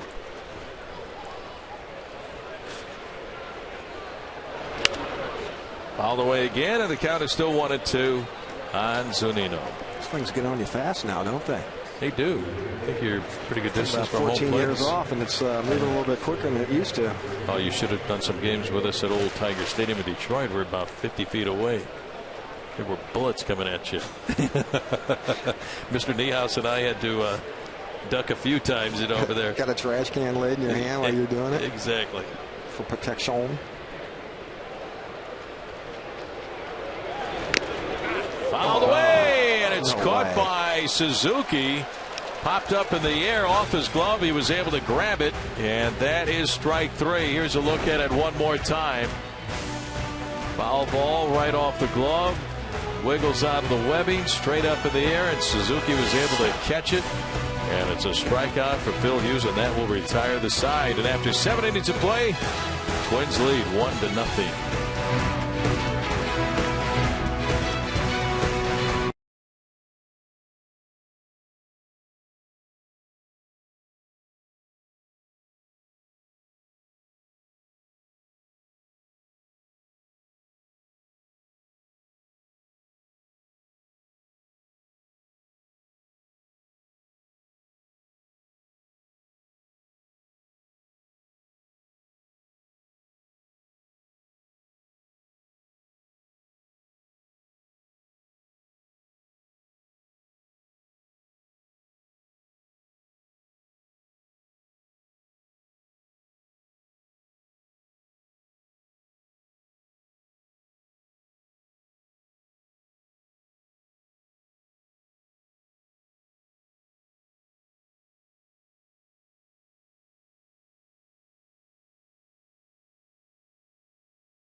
Of the 8th inning. It's the first ever Bark at the Park night here at Safeco Field. So it's no surprise that our Mariners fan photos also had a similar theme. Everything's going to the dogs tonight here at Safeco Field.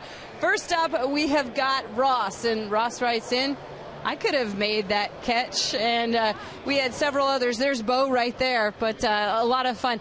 It's all brought to you by AT&T. And guys, it was so fun to go up there into right field and see everybody. I mean, after all, it's mankind's best friend, right? Exactly, and everybody up there having a great time at the bleachers in right field with their dogs tonight. Bark at the Park night.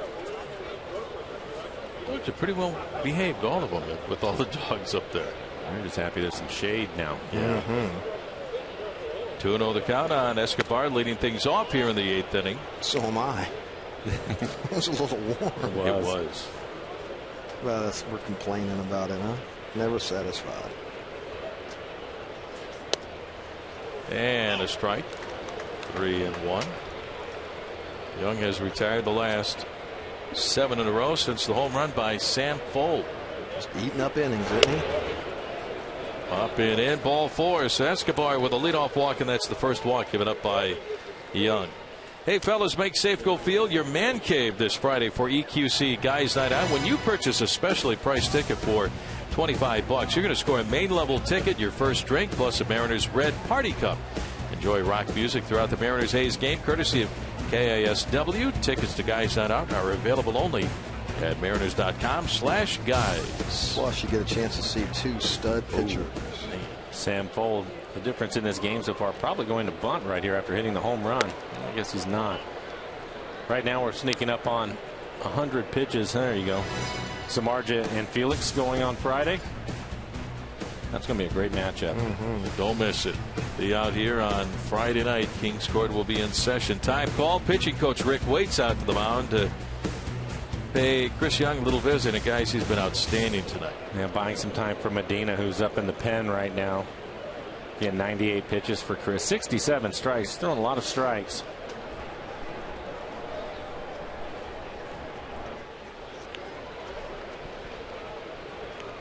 Waits making his way back to the Mariners first base dugout. 1 on, nobody out. Sam Fuld, 2 for 2 besides that home run, a single, and he stole a base back in the 3rd inning. Well hit, pulled foul, 1-1. Chokes up on that bat handle a little bit.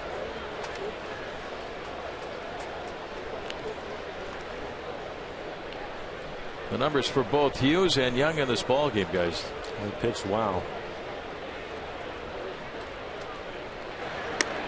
Over to first to get Escobar back to the bag. He has 1 steal.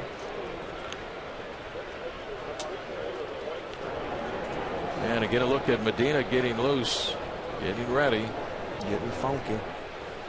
Open coach Mike Rojas there. Over to first base, and diving back in time is Escobar. I like it.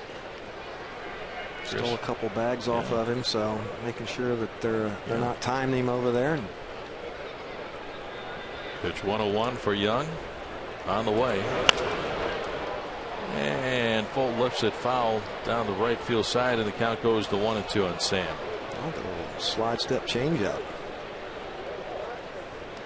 It makes you speed up your bat, doesn't it? You'll be ready to hit, that's for sure.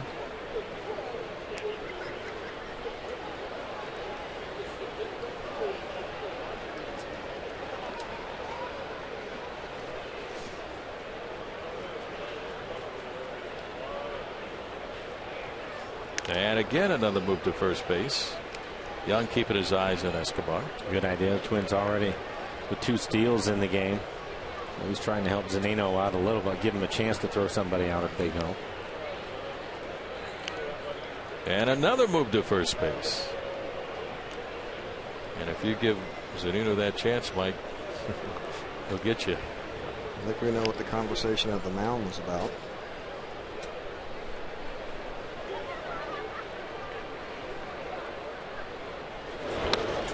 Pitch out. They want to take a look, but holding at first base Escobar as the count evens now on Fuld at 2-2.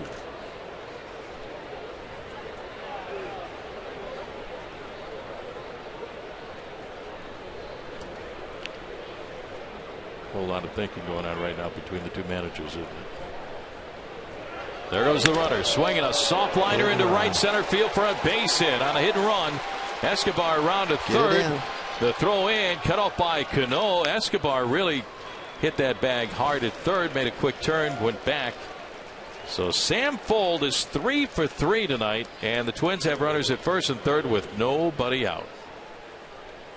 Good hitting by Fuld. 79 miles an hour. Looks like the changeup again off the plate away. He just reaches out and dumps it into right field with the runner on the move, and that'll bring out Lloyd McClendon.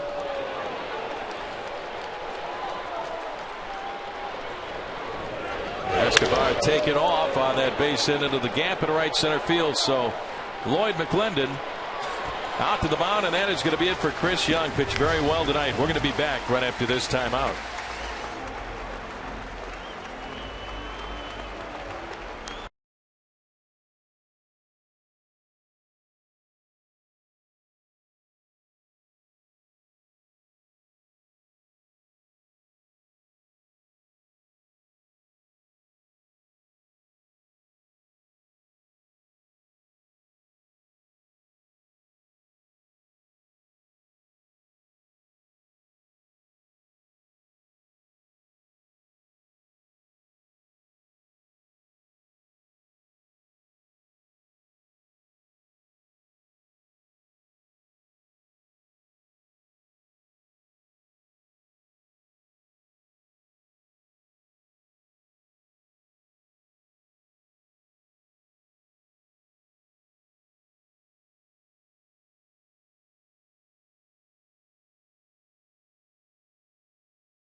Twins lead by a score of 1-0. They are threatening with runners on at first and third. Nobody out here in the top half of the 8th inning. That is it for Chris Young tonight, Blow. 7 plus 6 hits, 1 run. It was earned. He is responsible for the 2 base runners that are out there right now. He's walked 1 batter, 6 strikeouts, 102 pitches, 70 of those for strikes. Really pitched well this evening. Medina will take over. 35 appearances on the year, 2.32 ERA, 31 strikeouts in the 31 innings that he has pitched. Opponent's hitting just 174 against Medina. And he will face the top of the lineup. Dozier going to get things started here. Escobar on at third, Sanfold on at first base, and nobody out. Dozier 0 for 3 on the night. Field halfway up the middle, and a toss over to first base will get Fold back to the bag. Twins tonight 0 for 5 with runners in scoring position.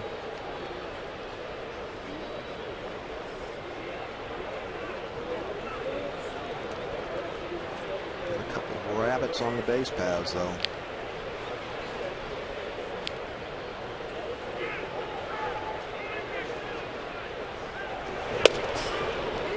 Oh, and 1 on Dozier. Man, he was tough against the Mariners earlier this year in Minneapolis, Mike.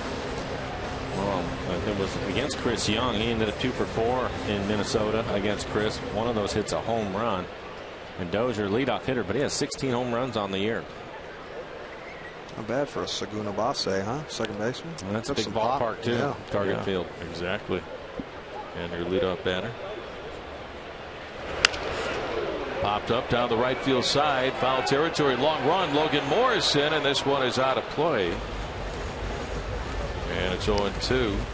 What a year for the bullpen guys. They've really pitched well. You take a look at the last 12 innings. Giving up just 1 hit. 16 strikeouts over the 12 innings in a game. Opponent's batting average 0.26. It's unbelievable. Is that a typo? No, it's unreal. They've been that good. Perfect 0, perfect 2, perfect 6. Those guys incredible down in the pen. Well, Medina has him 0-2. He needs a strikeout right now. And a move to first base. Fold back one more time. Medina with a good fastball. He'll be 95 with his fastball. Hard breaking ball. Perfect world right here. A strikeout and a double play. Dozier is flat out twice, and he is struck out. That was back in the 3rd against Young. Little pop up outside of first and out of play right over the top of the Mariner dugout, and the count is still 0-2 on Dozier. I like him throwing that breaking ball, but 0-2, I'd like to see it off the plate away. Not right down the middle. Not the middle, yeah. Made a mistake with that pitch. You could see Zunino, too. He was set up off the outside corner. Medina just wasn't able to get it there. Thank goodness it was 0-2. Escobar down the way at third base. And there's Fold again at first. Medina looking for the strikeout. Inside, spins Dozier away from ball 1. 1 ball and 2 strikes. Skipper Lloyd McClendon, his first year with the ball club. What a job he's done. Alongside bench coach Trent Jewett, the rest of this coaching staff. Rich Donnelly right there. Got his ball club 9 games over 500. That's after losing streaks of 8 games in April, 5 in June. Runner going in first, swing and a miss, and it's a foul ball. Make it a foul ball.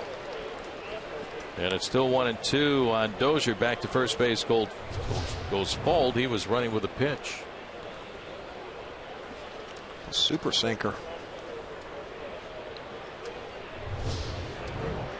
Right off the left shin guard of Mike Zunino.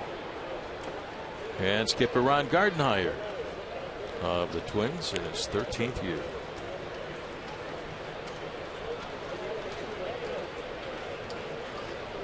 Two on, nobody out. 1-0 Minnesota. Quick step off as he looks Fold back to the bag.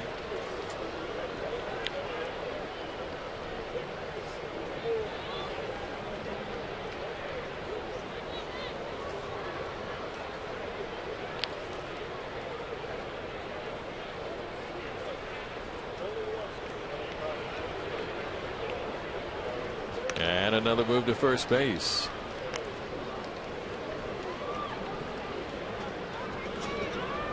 Yoervis Medina taking over here in the top of the 8th inning from Chris Young, who goes 7+. Twins 1 run on 6 base hits. Mariners no runs on 6 base hits.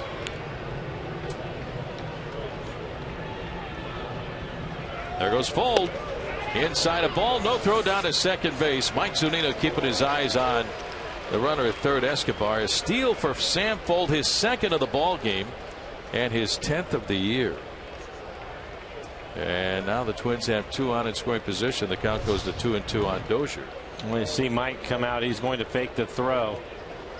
This is a call that comes from the bench, whether he's going to throw down the second or not, and they decided that they didn't want to chance it. Good speed at third base with Escobar.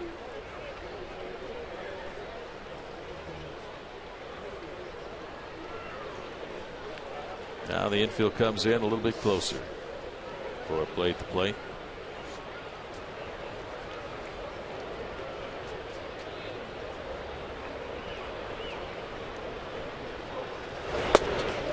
Oh, and outside, ball 3, full count. Time is called. Zunino out to the mound. Have a talk with Medina. But already there is your veteran second baseman, Robinson Cano. I like it, taking charge. I'd like to be in the middle of that, see what they're talking about. Chris Young back at the bench after going 7+ tonight.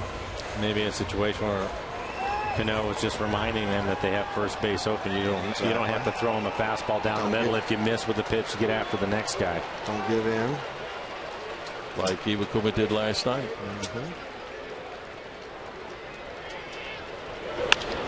Fly ball into shallow left center field. On the run, Dustin Ackley to make the catch. Tagging at third, heading home. Escobar, the throw to the plate, not in time. Escobar scores on a sacrifice fly to left center field off the bat of Brian Dozier, and the Twins now lead 2-0 here in the top of the 8th. 1 away.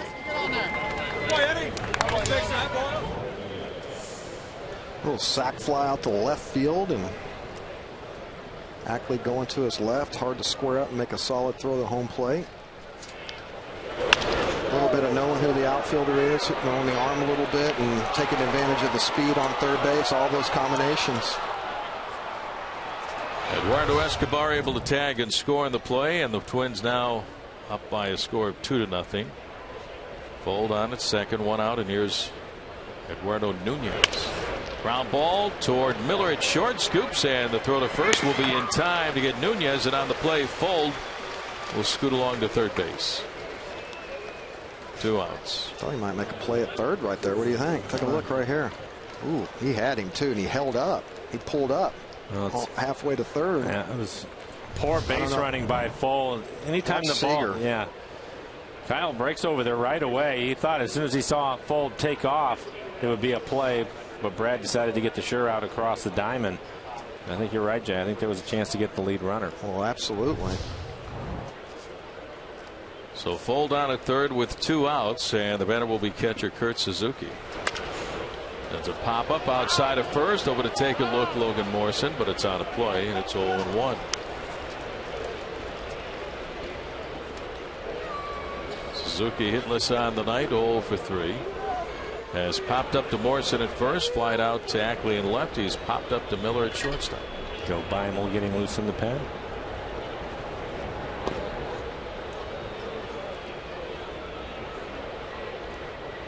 Kendrys Morales, a switch hitter, due up next.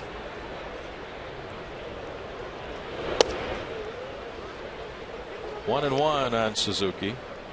Tonight's paid attendance 15,553, including 300 dogs and their I was going to ask, does that include the dogs? They're up there in the upper deck in right field.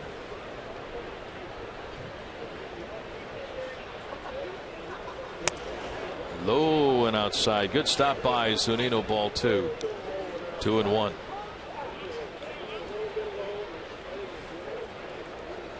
How far along has this kid come in a short period of time? Wow. Your pitchers have a lot of confidence with the runner, what they consider pressure pitches, runner in scoring position. You throw one away, especially a runner at third, and the guy walks in. They feel comfortable and confident enough to throw anything at any given time. And he's going to continue to be a great backstop back there. He smothers everything. Sure is. That's what Dan Wilson did for years when you guys played, for Norm Charlton to throw that splitter, make sure he threw it down.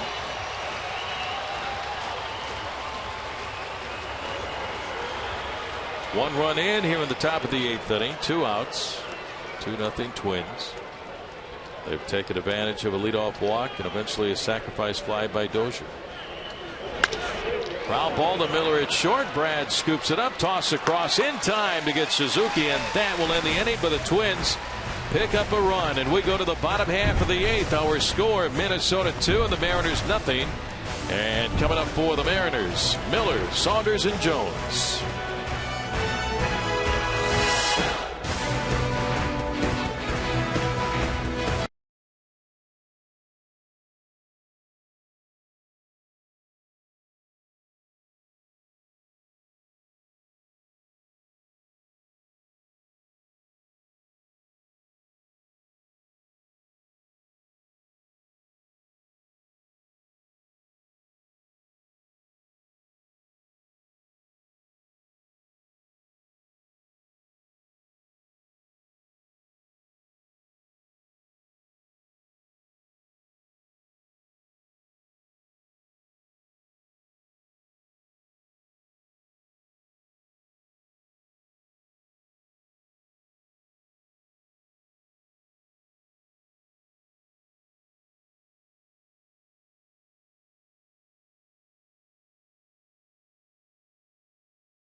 Baseball on Root Sports is brought to you by Geico. 15 minutes could save you 15% or more on car insurance. And by Money Tree, proud to make a donation to Mariners Care for every Mariners win. Oh, what a great shot across into downtown Seattle on this summer's evening, a Tuesday, July the 8th, 2014. Shortstop Brad Miller will lead things off here in the bottom of the 8th. Twins now lead by a score of 2-0. Minnesota getting a run in the top half of the 8th on a sacrifice fly by Brian Dozier. Phil Hughes has gone all the way in this one. Miller with a pop up right side of the infield, coming up Dozier, and one pitch, 1 out for the Mariners here in the bottom half of the 8th.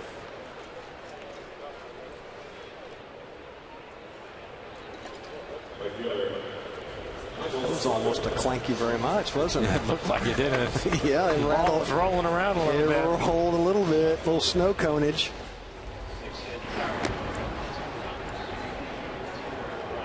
Activity down to the bullpen for the Twins.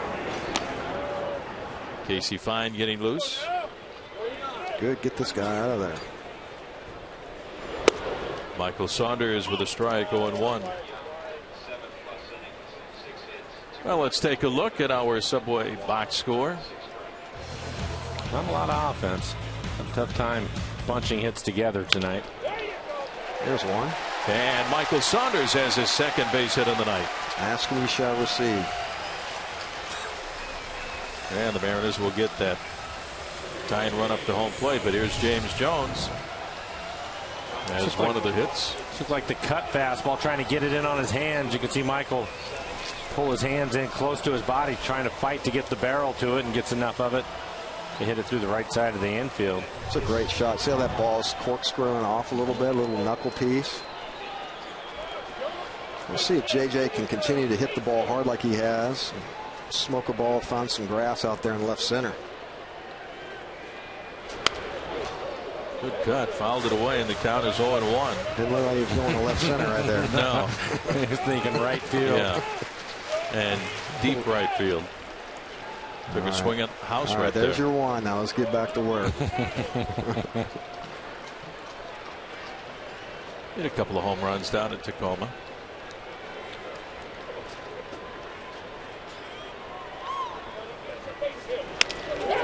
Fly ball into center field. That's going to drop in, a base hit, and the Mariners have the tying runs aboard. James Jones with a base hit, setting Michael Saunders down to second. So 2 on with 1 away. And another cut fastball, trying to get it in on his hands. He's able to fight it off. Mr. Hughes is not a happy camper right now because he knows he's going to be getting a hook. Good short swing, James. Here comes manager Ron Gardenhire out of the dugout, and that is going to be it for Phil Hughes tonight. He goes 7 1/3 innings in this ball game. Twins lead by a score of 2-0, but the Mariners have Saunders on at second, James Jones on at first base. Casey Fine will take over in relief. We'll be back after this timeout.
Two on with 1 away. Let's take a look at our Columbia Bank difference of the game. How about Phil Hughes tonight, guys? He was really good tonight. Commanded his fastball. Threw a lot of fastballs. Also mixed in a good cutter. You see that cutter on the outside corner. But he pitched well. Overall tonight, there's a good curveball. Didn't throw a lot of breaking balls. More fastballs than breaking balls. Again, mixing it up with the cutter and the two-seamer. A lot of late life on that fastball, too, Michael. Yeah. But look at the location. Well located. And he needed that because he's been struggling his last 3 starts. Yeah, I've been. And the new pitcher will be Casey Fine for the Twins, and he will face Robinson Cano. Cano 1 for 3 tonight. Saunders on at second. James Jones on at first base. A strike on Cano, 0-1.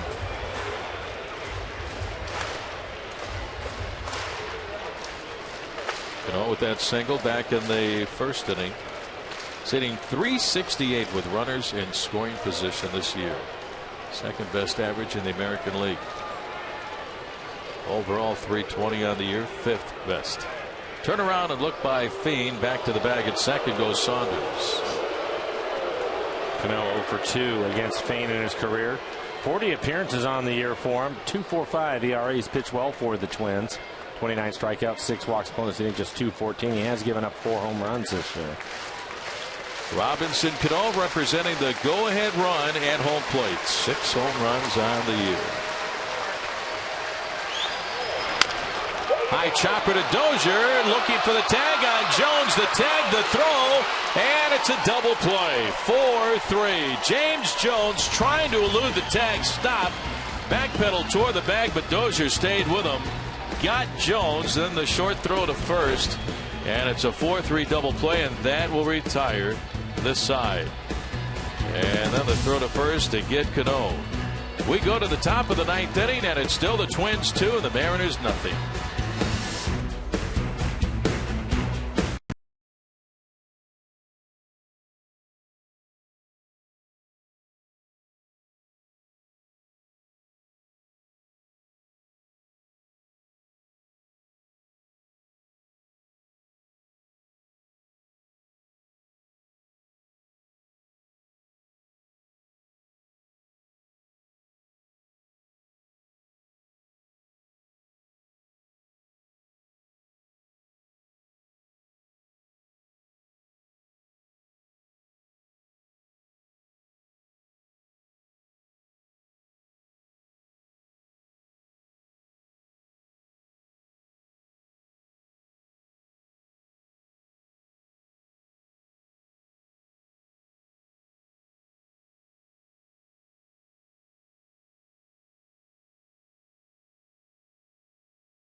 Inning right now, the Mariners still trail 2-0. Angie Mentink here at the Ford Sports Desk, and again, tonight is the first ever Bark in the Park night. 300 pooches upstairs in the right field seats.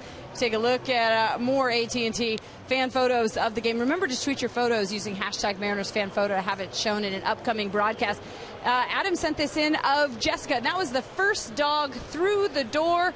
And also, happy birthday to Jessica. I believe I met them upstairs, and they came all the way up here from Olympia. So that gives you an idea, guys, of what a success tonight was. Back to you. All right, Ange, thank you very much. We go to the top half of the 9th inning. Twins lead by a score of 2-0. Minnesota getting out of a jam at the bottom of the 8th inning. The Mariners with 2 on and could not score. Here is Kendrys Morales to face new pitcher, left-hander Joe Bima.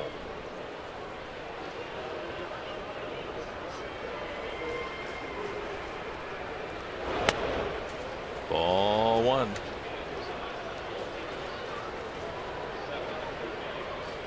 Morales 1 for 3 tonight with a double into the gap in right center field back in the 4th inning. Bimel 2-1 with a 1.35 ERA in 29 appearances. 1-1. Glenn Perkins getting ready down to the bullpen, the closer for the Twins. Here's Bobby Cuellar. Yeah. Hey, looky there. Pitching coach, bullpen coach for the Twins, former Mariner pitching coach. Another lifer. Broken bat, line drive into left field for a base hit. Morales on at first here in the top half of the 9th inning. We'll see the Mets without taking the subway head to Safeco Field July 21st, 22nd, and 23rd as the Mariners host the Mets in a rare interleague matchup. For tickets to see Robinson Cano and the Mariners take on David Wright and the Mets in another Midsummer Classic, stop by Mariners.com. Interleague Baseball July 21st, 22nd, and 23rd right here at Safeco Field. Eric Fryer going to pinch run for Morales. So Fryer on at first base. And the batter is Josh Willingham.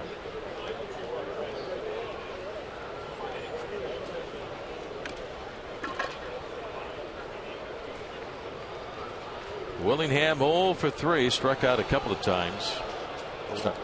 Starting pitcher Chris Young went 7+ innings tonight, gave up a couple of runs on 6 hits, moved to first base, and Bible has a good one.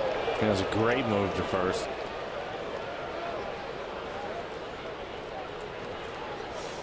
The first out he recorded as a Mariner this year down in Anaheim didn't come by retiring a hitter. He picked off David Freese. He didn't throw a pitch, did he? Tom Wilhelmsen and Brandon Maurer getting loose in the pen for the Mariners.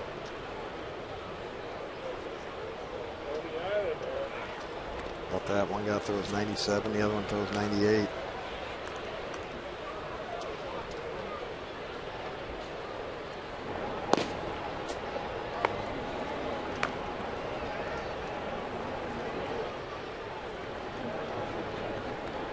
Renaissance for Brandon Maurer after he started the year in the starting rotation, or joined the starting rotation early in the year. Went down to Tacoma for 12 games, 11 as a reliever. Back throwing 98, 99, striking almost everybody out.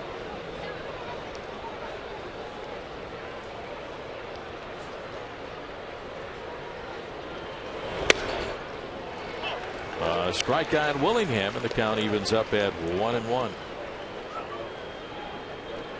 Twins without the services of Joe Mauer. Mauer's on the DL with a strained oblique. It's a tough injury to come back from, isn't it? Absolutely. He was swinging it too. And it's 1-2 on Willingham. He's another guy that's gotten bitten by the injury bug as of late, hasn't he? Can't stay healthy.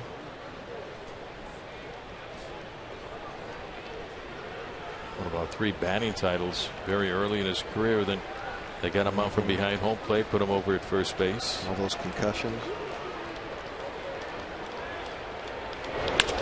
Line into left field, a base hit for Willingham. That will send Fryer down to second. Up with the ball is Ackley. And the Twins have 2 on with nobody out here in the 9th inning.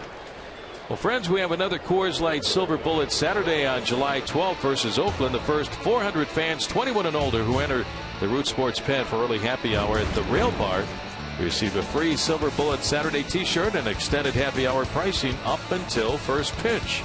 Plus, catch a specially marked Coors Light baseball during Mariners batting practice on a Silver Bullet Saturday and win tickets to an upcoming game. Right there. 2 on for the Twins, nobody out. Here's right fielder Oswaldo Arcia. One hopper to Cano, making a short second hop over to Miller. 1, the relay to first in time. 4-6-3 double play. They get Willingham at second and double up Arcia at first base. It's really not that easy, folks. No. That backhand flip. I mean, come on. Ho-hum. Gets it out of his glove so quickly. And he's right not over to afraid Miller. of that short hop. No. Get into the ball. Well, he decided to come and get it. That's that little flip right there, right on the money. And clear himself out of the base path. Robinson Cano starting the double play, and 2 down. Runner at third, Fryer. So Nino out to the mound. Have a quick visit with Beimel as they get ready to work the first baseman Chris Colabello. Looks like they're going to put him on. Colabello, Team Italy, wasn't he? Any Italian kid? Along with what was the kid we had? Liddy, Alex Liddy. Alex Liddy, yeah, from San Remo. Switch hitter Escobar waiting on deck. So Colabello getting the intentional walk right here, and the Twins will have runners on at first and third with 2 outs. And work to Escobar.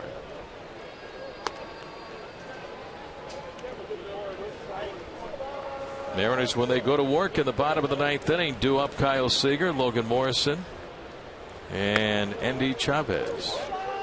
And there's ball 4. So Colabello with the walk. Runners out of the corners, 2 on, 2 away. And here is Eduardo Escobar. Escobar led off the top of the 8th inning with a walk and eventually scored on a sacrifice fly by Brian Dozier. Well, the Twins' second run of the game. Not much difference for Escobar, the switch hitter. Against right-handers hitting .267, against lefties .263.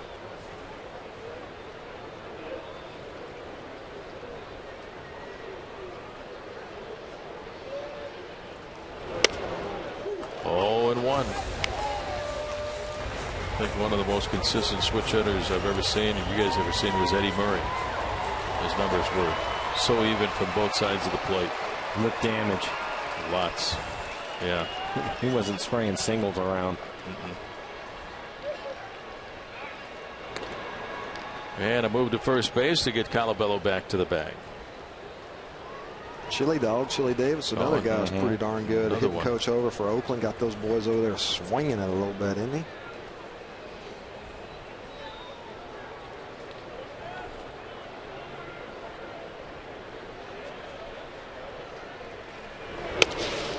Outside for ball 1. 1 ball and 1 strike on Escobar.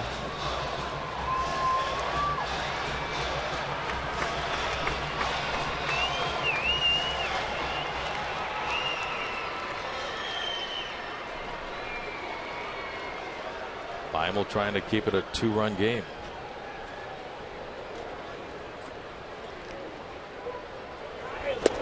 Swing and a miss. Way out in front of a changeup, and the count is 1-2 on Escobar.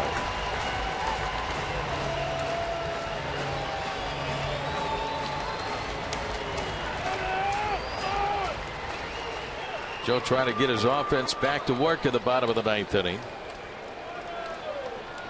Each side with 8 hits tonight. Twins with a 2-0 lead. And a move to first base. Leaning, diving back, Colabello.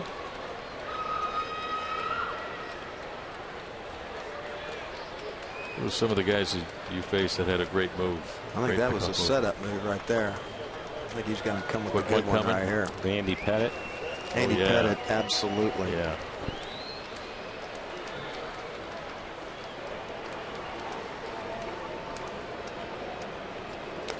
And a swing and a miss and a pitch in the dirt for strike 3.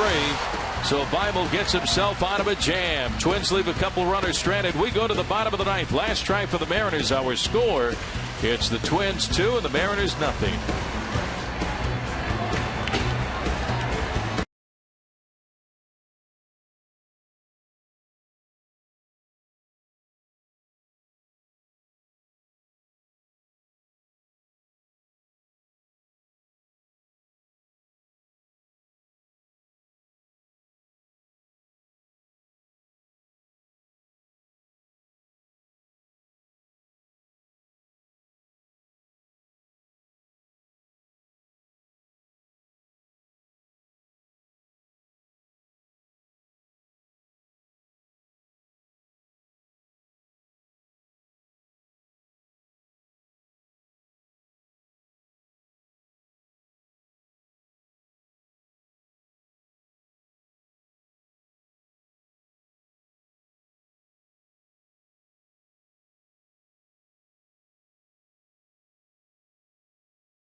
Bites Pizza features Pizza Hut's famous handcrafted crust, surrounded by 28 cheese-filled bites that you can pull, dip, and pop for endless fun.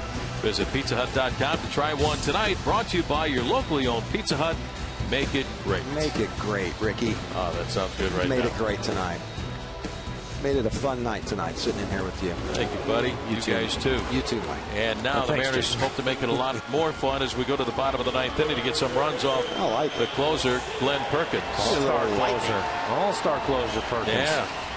Going against the all-star Kyle Seager. matchup of teammates on July 15th in Minnesota for the American League squad. Enemies right now, teammates then. Perkins 3-0 with a 3.22 ERA. Fly ball. Get out. Left field side, foul ground, going back and making a sliding catch. Nunez. Holy smokes. Nunez. What a catch, and there's one out for the Mariners here at the bottom of the ninth. Stays with it. See him go into the slide. Sometimes you get over there, you're not even sure which way to turn your glove, but he's able to stay with it and make the play. Had the slide there. Yeah. Because he was overrunning it a little bit. Yeah, and nice play. That helped him. And to break it down a little bit, Eduardo Nunez, a fine catch down that left field side. So one down. And here is Logan Morrison. Twins 2 runs, 8 hits, no errors. A home run by Sam Fold tonight. Outside, fastball in 93, ball 1. Morrison, one of the 8 hits for the Mariners tonight, a double down the right field line back in the 4th inning. The Mariners have yet to hit the old pay station. Strike on the outside corner, and it's 1-1. Paint. Willie Bloomquist getting ready to hit. Cool hit for Indy Chavez, who came on as a pinch runner in the 7th. The numbers for Perkins on the year. Got him to the All-Star game. 20 saves, 23 opportunities. On a play in the third base side as the count goes to 1-2 on Morrison.